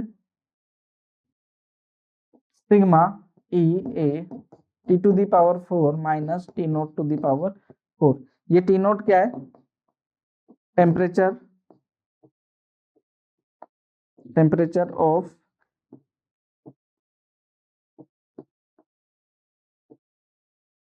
एटमॉस्फेयर, एटमॉस्फेयर का टेम्परेचर है ना इसका। ठीक, तो ध्यान रख सकते हैं हम, मेरे ख्याल से जो है चीजें बेहतर होगी। ठीक, यहाँ पर कुछ क्वेश्चन है इससे रिलेटेड, कुछ क्वेश्चन जो है वो हमें कर लेने चाहिए क्योंकि रेडिएशन पर जो है क्वेश्चन पूछे भी जाते हैं। यहाँ पर एक क्वेश्चन है, देखें, a body of E equal to 1/3 at 127 degree Celsius is kept in a room at 27 degree Celsius, जो है इसको 27 डिग्री सेल्सियस पर रखा। Calculate initial rate of heat loss if the surface area of body is 10 centimetre square, और take जो है sigma equal to 6 into 10⁻⁸ हमारे को यूज करना है। क्या कैलकुलेट करना है, initial rate of heat loss, heat loss की रेट पूछ रहे हैं यहाँ पर। तो जो है अभी अभी हमने देखा वो क्या होता है हमारे पास में, sigma E A T to the power 4 minus T nought to the power 4। ये इसको कैलकुलेट करना है, कैलकुलेट कर लेते हैं, है ना। सिग्मा कितना दे रखा है हमारे को, सिग्मा दे रखा है 1/3 ई ऑफ,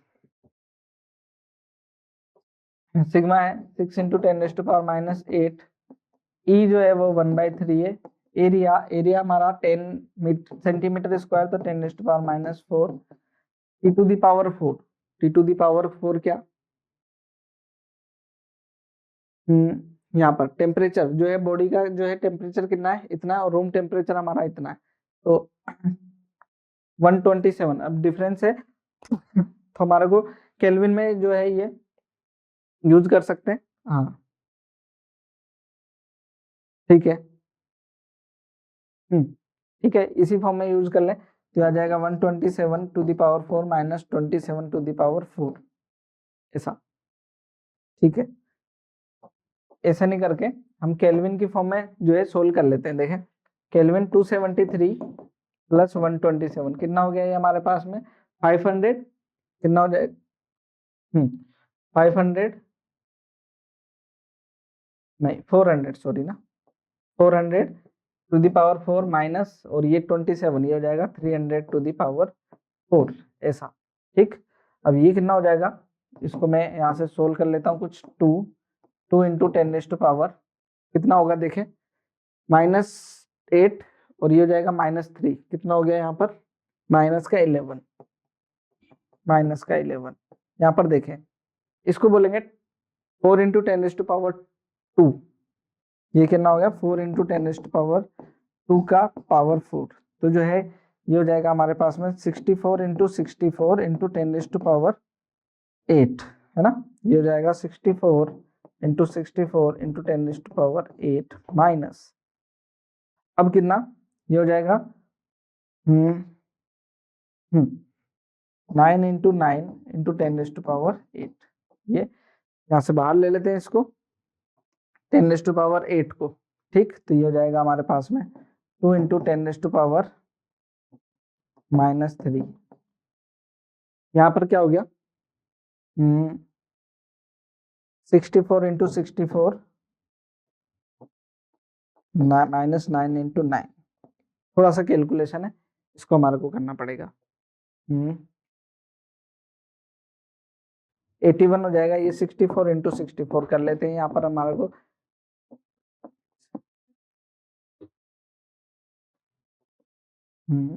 ठीक है,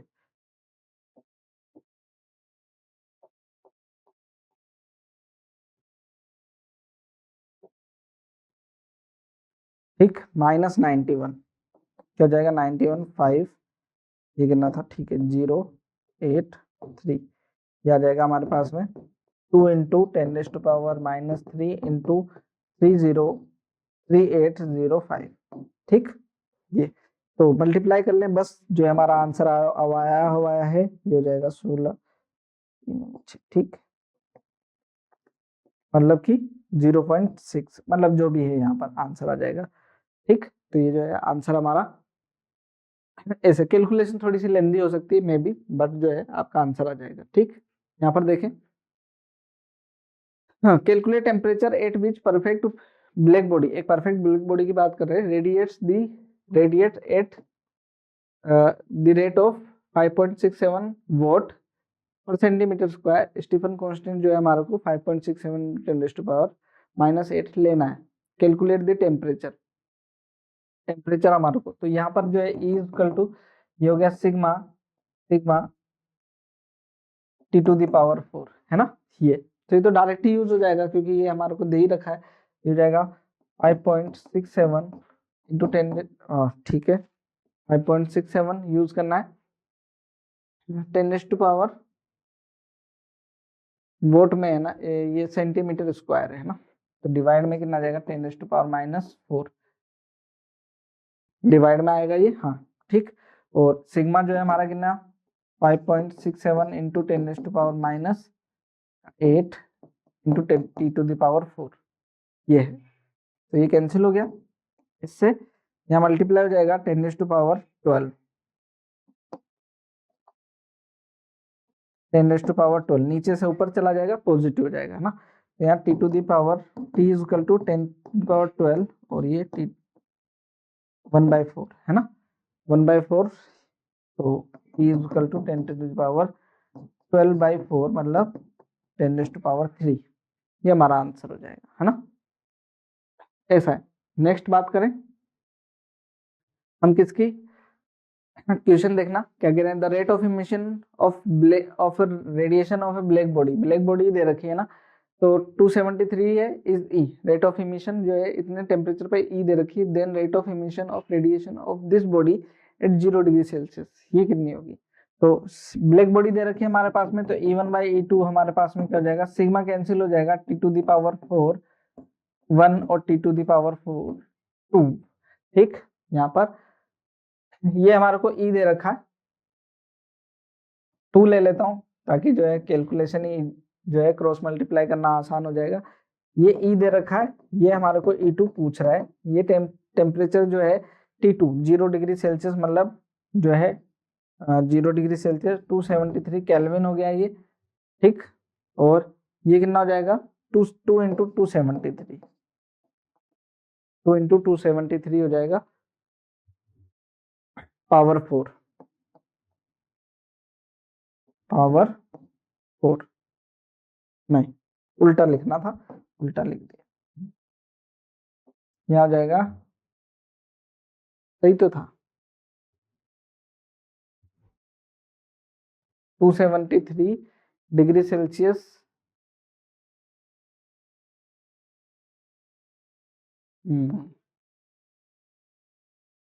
273 प्लस 273, ठीक है ठीक है, तो E1 जो है 2 इंटू 273 गिवन है और E2 जो है 273 ओनली हो जाएगा, ठीक।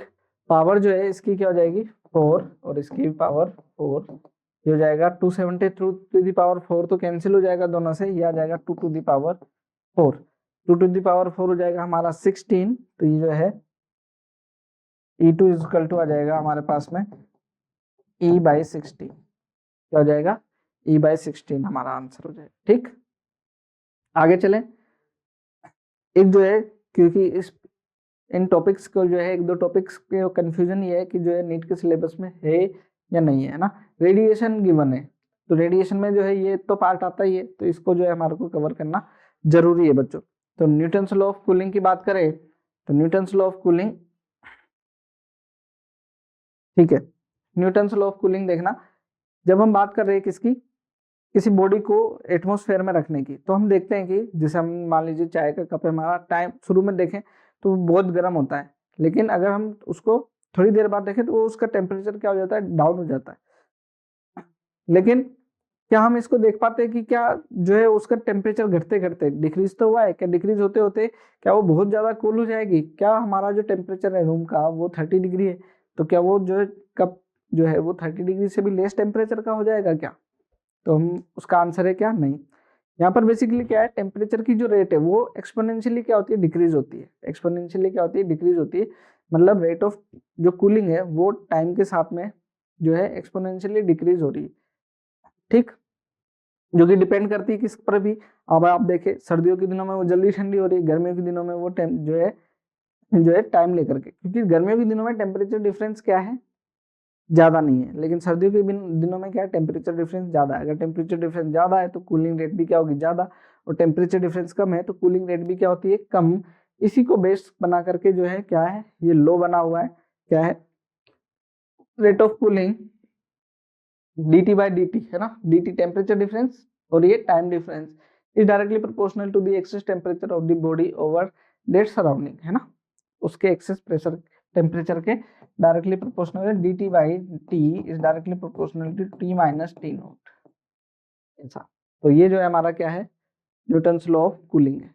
ठीक, यहाँ पर जो है इससे जो हमारा रिजल्ट आता है उसको जो है हम यहाँ पर यूज करके जो है कुछ ग्राफ की बात कर रहे हैं ना, जिसे ये ग्राफ की बात कर रहे हैं, तो ग्राफ जो है हमारा यहीं से अभी हम देख लेंगे। पहले इसी को जो है हम क्या कर ले, थोड़ा और आगे डिराइव कर लेते हैं। ये हमारा लो है, इसको जो है आप क्या करना, बॉक्स में बंद कर लेना, ठीक है, बेहतर रहेगा। ठीक, यहाँ पर आगे देखना, इसी को सोल्व करते चले जाते हैं आगे, है ना, बेहतर रहेगा हमारे लिए। क्या होगा, dt by dt equal to एक कांस्टेंट हमने यूज किया यहाँ पर, जो टी नोट है ना, टी नोट क्या है, टेम्परेचर ऑफ सराउंडिंग,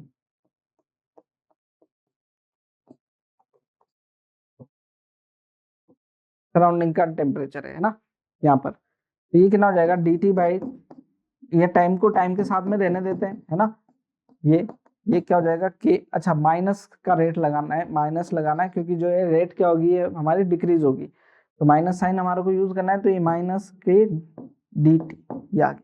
ठीक, आगे देखें, आगे देखें तो यहाँ पर क्या कर लेते हैं, इसको integrate, on integrating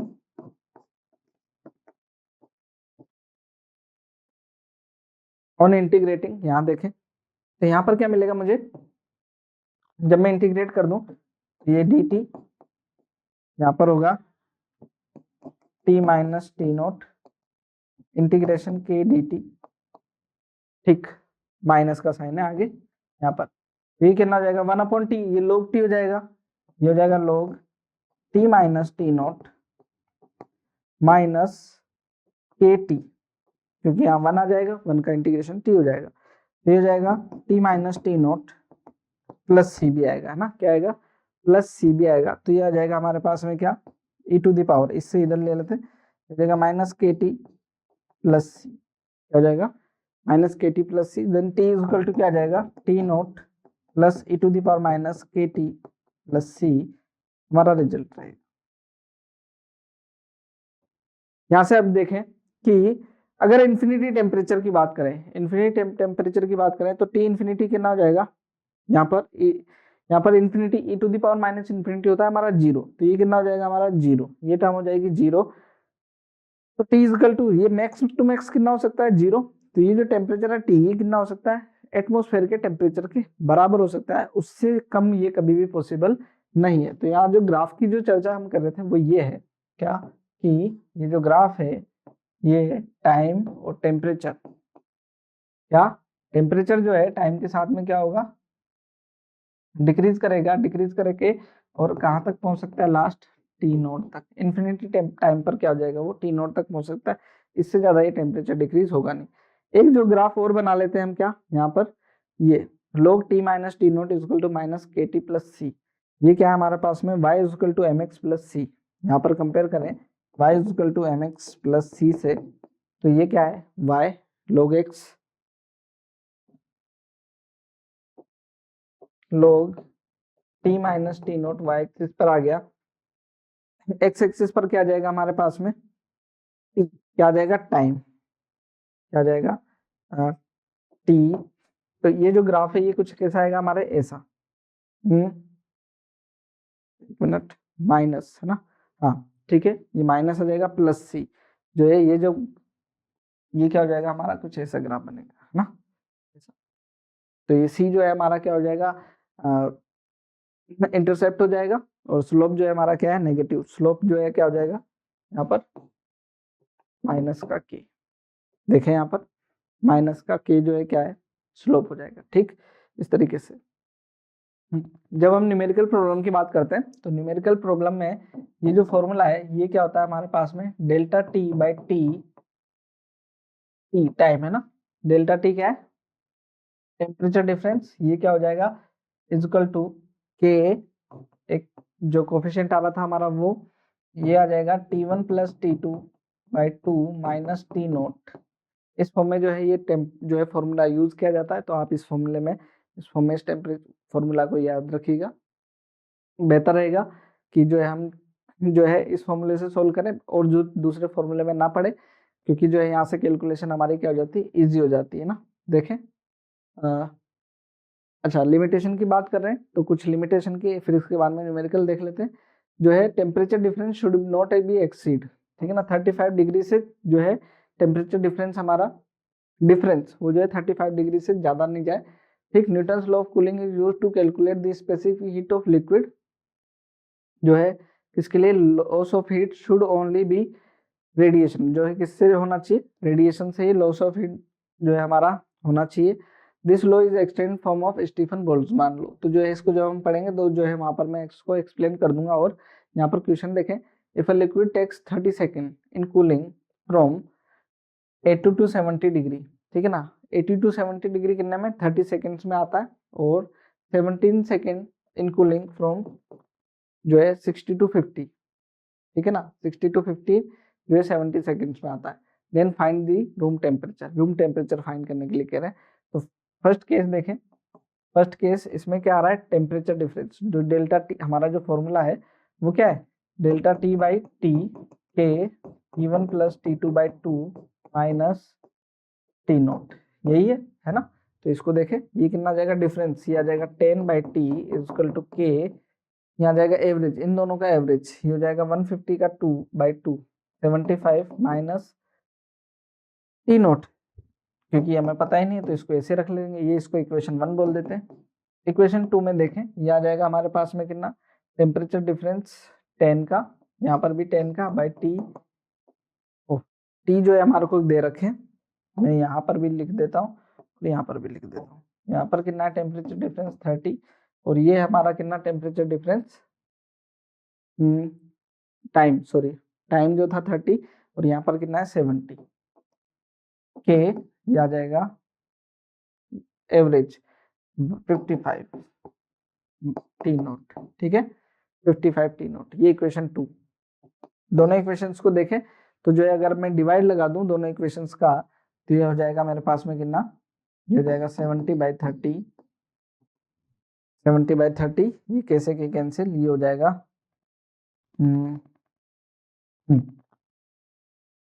75 minus T note, और ये हो जाएगा 55 माइनस टी नोट, ये कैंसिल हो गया। तो इसको मल्टीप्लाई कर लेते हैं बस, अब हो जाएगा 55 इंटू 7,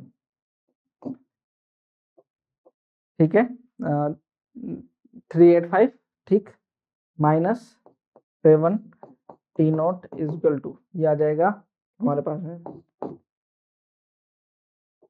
225 माइनस 3 टी नोट, ठीक, ये आ जाएगा। इसको सोल्व कर लेते, इधर आकर के ये हो जाएगा हमारा 7 माइनस 5 4 टी नोट, और ये हो जाएगा 28, ये हो जाएगा 385 माइनस 225, ये हो जाएगा 061 160 160, तो ये आ जाएगा 40, तो टी इज इक्वल टू क्या आ गया, टी नोट हमारा क्या आ गया 40 डिग्री सेल्सियस, कितना आ गया 40 डिग्री सेल्सियस। तो कैलकुलेशन की बाकी बच्चों बहुत ही ज्यादा इजी क्वेश्चंस होते हैं।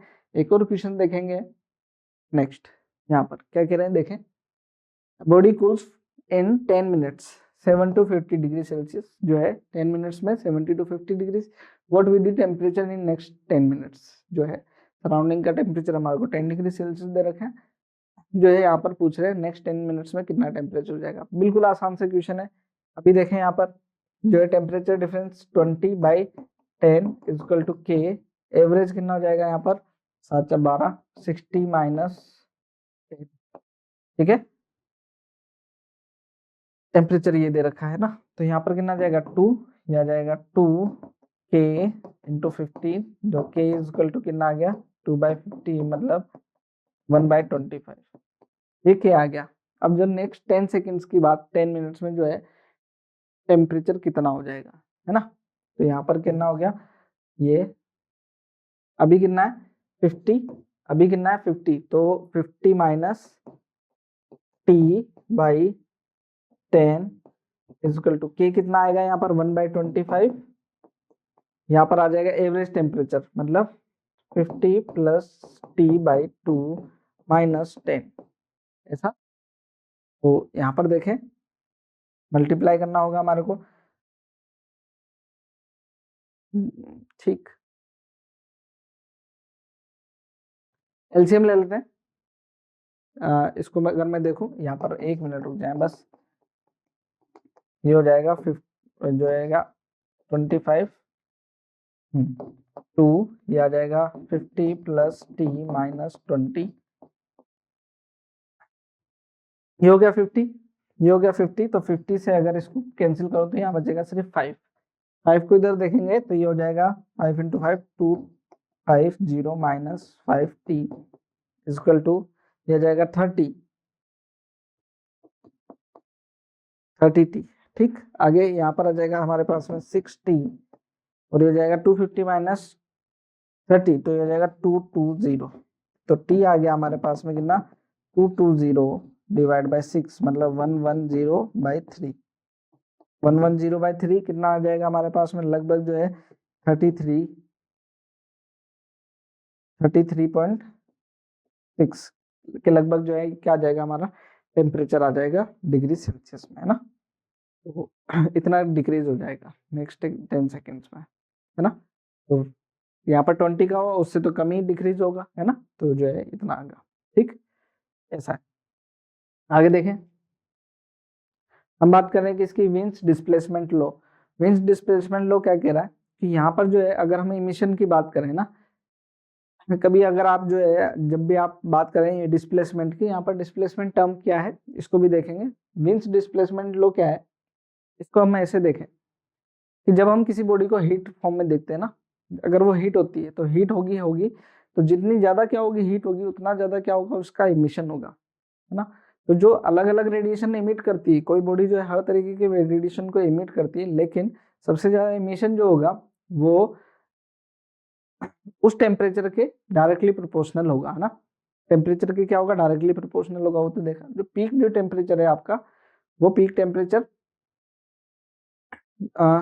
जो इमिशन जो रेट है ना, इमिशन रेट के डायरेक्टली प्रोपोर्शनल होगा, मतलब उसी बॉडी उसी वेवलेंथ के लिए ज्यादा इमिशन होगा। जिस अगर हमारा जो है इमिशन रेट ज्यादा है, देन जो है टेम्परेचर, उस टेम्परेचर के लिए उस पर्टिकुलर वेवलेंथ को भी हम क्या देखेंगे, मैक्सिमम इमिशन के लिए जो वेवलेंथ होगी वो क्या होगी, पीक टेम्परेचर के साथ में रिलेट होगी, है ना। कैसे होगी, यहाँ पर देखें द वेवलेंथ लैम्डा मैक्स, जो मैक्सिमम इमिशन के लिए जो वेवलेंथ है, corresponding to maximum emission of radiation decreases with increasing temperature. इन टेम्परेचर के इंक्रीज होने के साथ में क्या होती है, डिक्रीज होती है, इस तरीके से is known as Wien's displacement law. कैसा है ये, यहाँ पर देखें, जब हम जो है इमिशन देखते हैं, है ना, इमिशन देखते हैं किसके साथ में, वेवलेंथ के साथ में। तो ये जो इमिशन है शुरू में जब वेवलेंथ छोटी रहती है तब क्या होगा, इमिशन क्या होगा टेम्परेचर के साथ में। जैसे जैसे वेवलेंथ बढ़ेगी तो इमिशन क्या होगा, बढ़ेगा। एक पर्टिकुलर वेवलेंथ के लिए जो इमिशन क्या होगा, मैक्सिमम होगा, जो कि हमने इस पर उस टेम्परेचर के, ना, ये क्या है, पीक इमिशन, है ना। टेम्परेचर, इसको मैं ऐसे बोलूं यहाँ पर, टी मतलब टेम्परेचर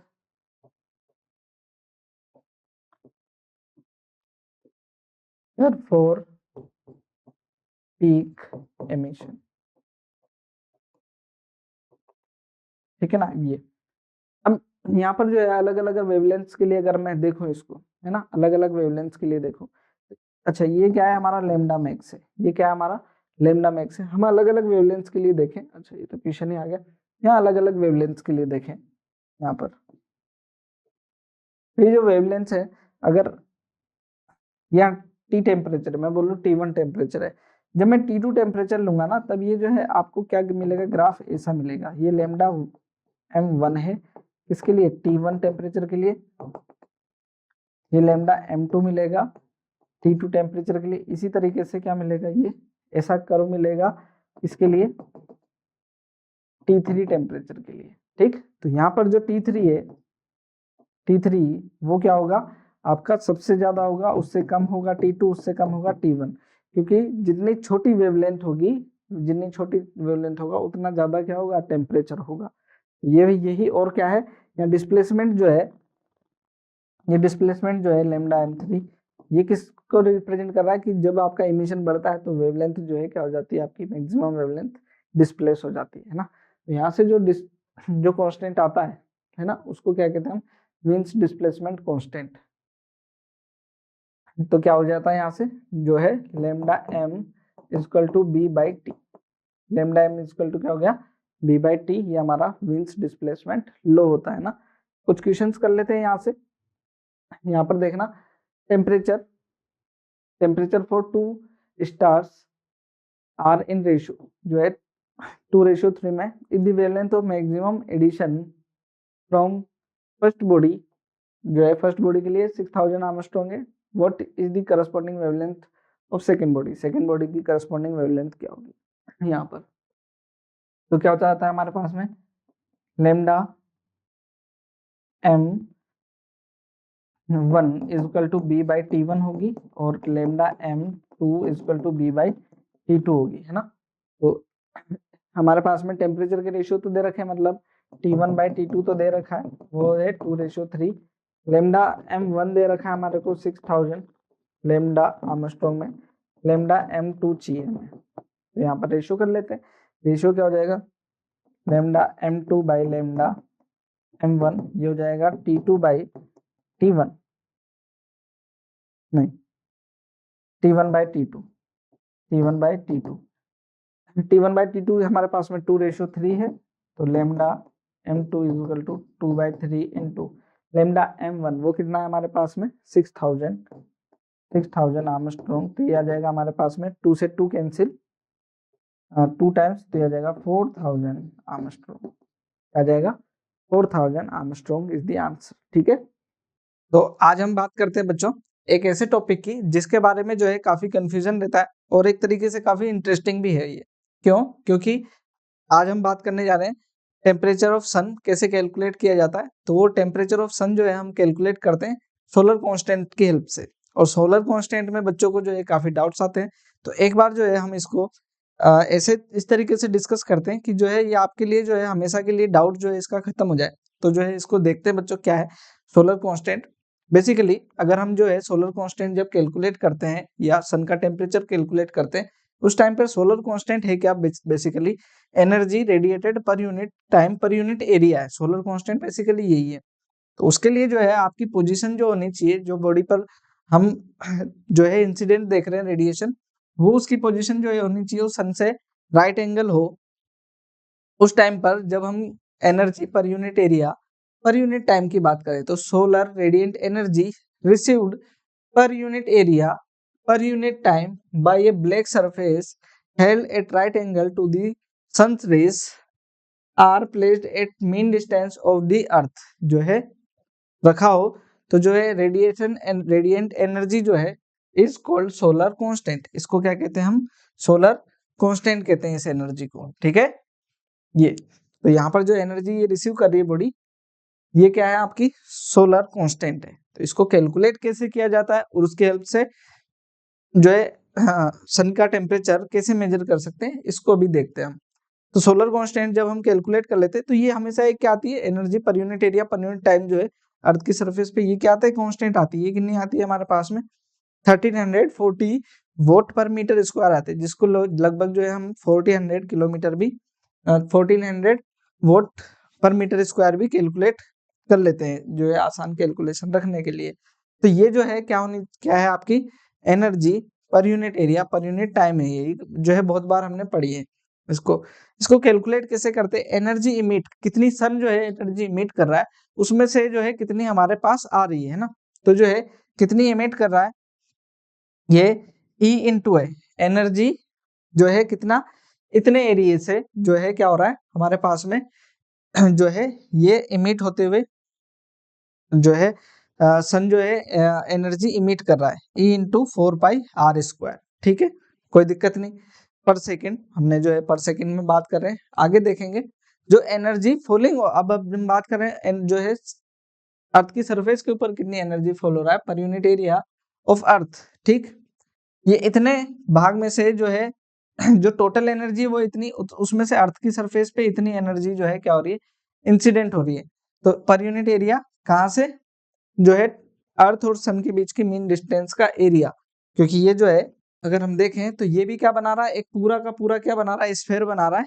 उस स्फेयर में से जो है अर्थ के पास में कितना हिस्सा है वो हम कैसे, जो है अर्थ से जो जितनी एनर्जी है और अर्थ का एरिया कितना है उसके कंपेयर में यहाँ पर कितना एरिया एक्वायर कर रहा है पर जो है एनर्जी के अकॉर्डिंग, है ना। तो ये भी अभी हमने यहाँ पर देखा है ये वाली चीज, ठीक है ना। तो यहाँ पर जो है क्या आ गया, ई r²/d², ये हमारे पास में सोलर कांस्टेंट आ गया। इसका यूज करके हम जो है सन का टेम्परेचर कैसे कैलकुलेट कर सकते हैं। यहाँ पर देखिएगा कि ये ई जो है ये क्या होगा हमारे पास में sigma T⁴ Stephen Boltzmann law से। ठीक है, तो यहाँ पर जो है इसकी वैल्यूज रख दें तो हमारे पास में जो ये टी आएगा ये कहाँ से, रेडिएशन से, सन से। तो ये सन का टेम्परेचर हमारे पास में आ जाएगा, है ना। तो यहाँ पर रख दें अगर हम, तो देखें E ओके, ये S = क्या आ जाएगा हमारे पास में, इसको S से रिप्रेजेंट कर रहे हैं, सिग्मा T⁴ r²/d²।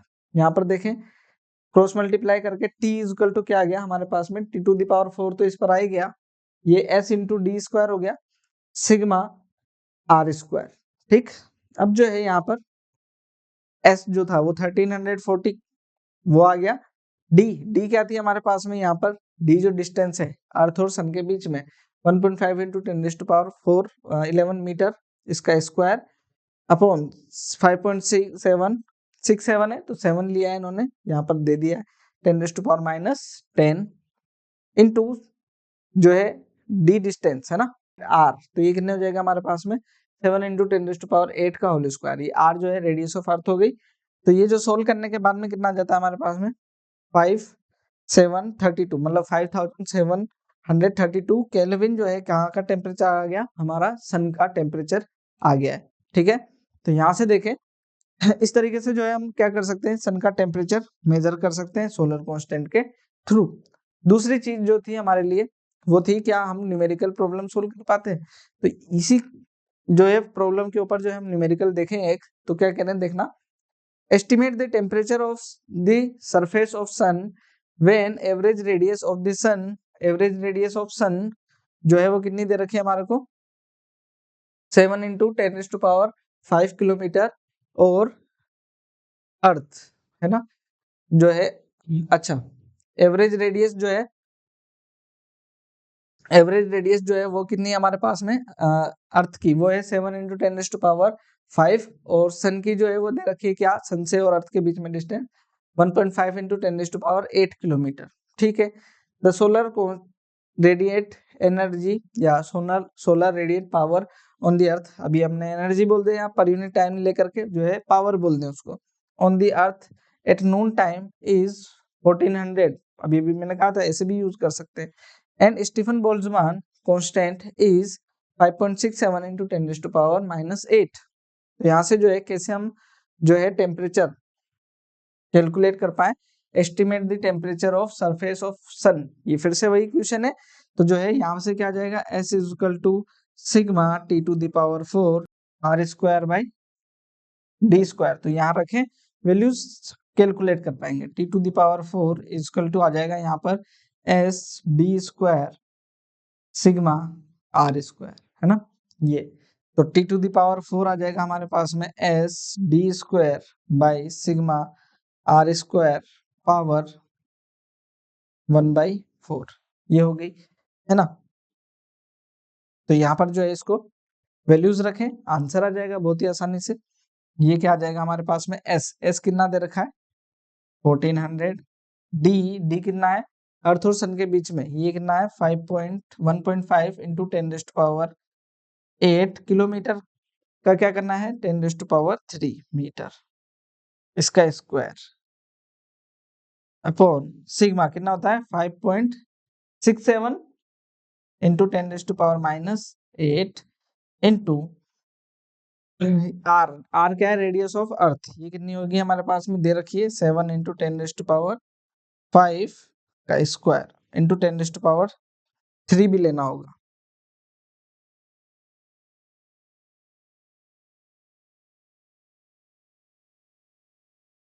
किलोमीटर है, मीटर में चेंज करना पड़ेगा क्योंकि किलोमीटर में दे रखा है। ये भी इसका स्क्वायर। तो इसको सोल्व करें, सोल्व करने से जो है हमारे को क्या मिलेगा, टेम्परेचर जो मिलेगा वो क्या होगा, सन की सरफेस का टेम्परेचर मिलेगा। तो ये अगेन जो है नियरली कितना आ जाएगा 5700 केल्विन नियरली, है ना, क्योंकि डेटा तो वही है ना, लगभग वही है, हल्का सा क्या किया इन्होंने चेंज किया है। तो इस तरीके से जो है हम क्या कर सकते हैं, सन की सरफेस का टेम्परेचर कैलकुलेट कर सकते हैं बहुत ही आसान तरीके से। तो जो है आप जो है इस चीज को समझ गए होंगे कि किस तरीके से जो है हम जो है सन का टेम्परेचर कैलकुलेट करते हैं, और बहुत ही आसान तरीके से, है ना। तो जो है कभी भी दिक्कत आए तो जो है आप हमेशा कमेंट बॉक्स में इस चीज को लिख सकते हो, आपकी हर चीज का क्या होगा समाधान पॉसिबल हो पाएगा। आगे देखें क्या हमारे जो है जो हमारा कोर्स चल रहा है उससे रिलेटेड कुछ जो है हमारे इम्पोर्टेंट जो है जो चीजें हम प्रोवाइड करवा रहे हैं जो कि आपके नीट के लिए बहुत ही ज्यादा हेल्पफुल होंगे। उसमें जो है हम बात करते हैं कि इसकी नीट की पीडीएफ जो हमारे जो भी लेक्चर हो रहे हैं उसके एनोटेटेड पीडीएफ आपको मिलेंगे। चैप्टर वाइज सीआरई हर चैप्टर के बाद में जो है हमारी जो है एक कंबाइंड जो है चैप्टर वाइज रिवाइज एक्सरसाइज मिलेगी, जो कि एक यूनिक कॉन्सेप्ट है हमारा। लेक्चर वाइज असाइनमेंट, हर लेक्चर के बाद में आपको क्या मिलते हैं, एक असाइनमेंट मिलता है हमारी तरफ से, वो आपको करना होता है। माइनर टेस्ट की बात करें तो जो है हर रेगुलर टेस्ट 15 डेज में हमारे यहाँ टेस्ट होते रहे। मेजर टेस्ट जब 11th का पार्ट खत्म हो जाएगा तब 11th का 12th का जब पार्ट स्टार्ट होगा तब 12th का पार्ट मेजर, और फिर जो है मेजर टेस्ट सीरीज आपकी जो है हमारे 6 to 10 जो है हमारे क्या होंगे, मेजर टेस्ट होंगे। PYQ सॉल्यूशन बच्चों हमारे लिए जो हमने वीडियो सॉल्यूशन बनाया आप उसको भी देख सकते हैं। हमारे पास में जो लास्ट 5 ईयर से उसके हमने PYQ सॉल्यूशन बनाया, हमारी वेबसाइट पर जाएं, उन सब चीजों को क्या करें देखें, बहुत जो है आपको हेल्प मिलेगी बच्चों आपके एग्जाम के लिए। नेक्स्ट देखें थोड़ा सा जो है हमने आज के लेक्चर में क्या क्या जो है इंपॉर्टेंट चीजें डिस्कस करी है उसके बारे में बात कर लेते हैं। तो ये क्या क्या चीजें देखें, शुरू से बात करें अगर हम तो रेडिएशन की बात करी है हमने आज के लेक्चर में। तो कंडक्शन के अंदर हमने क्या पढ़ा है, जो है रेट ऑफ हीट वो क्या थी dQ/dt equal to KA dt/dx, है ना। ये हमने बहुत जो है हमारे को इसका इंपॉर्टेंट फॉर्मूला है, ये याद रखना चाहिए।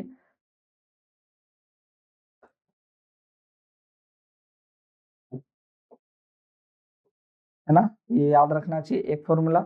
नेक्स्ट जो है और भी हमने बहुत सारी चीजें पढ़ी है जिसमें हमने क्या देखा है, अगर मैं यहाँ पर बात करूं किसकी, न्यूटन्स लॉ ऑफ कूलिंग, क्या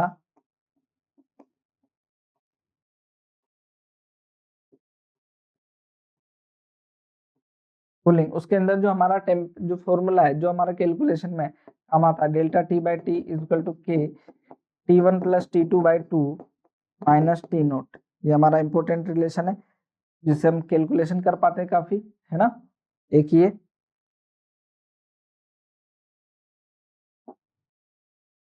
ठीक, फिर एक और जो है हमने स्टीफन्स लॉ, उसमें क्या था हमारे पास में E equal to sigma T⁴। तो ये भी जो है हमारे लिए क्या था, एक इंपॉर्टेंट रिलेशन था। एक और हमने जो है लास्ट में पढ़ा है क्या, वीन्स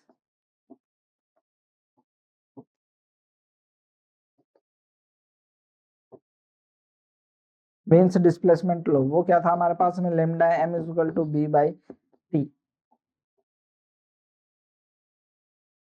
तो ये रहे बच्चों हमारे पास में आज का लेक्चर का पूरा कंक्लूजन। तो हम जो है मिलते हैं आपसे फिर नेक्स्ट लेक्चर में, ठीक। तो मिलते हैं आपसे फिर नेक्स्ट लेक्चर में, तब तक के लिए थैंक यू।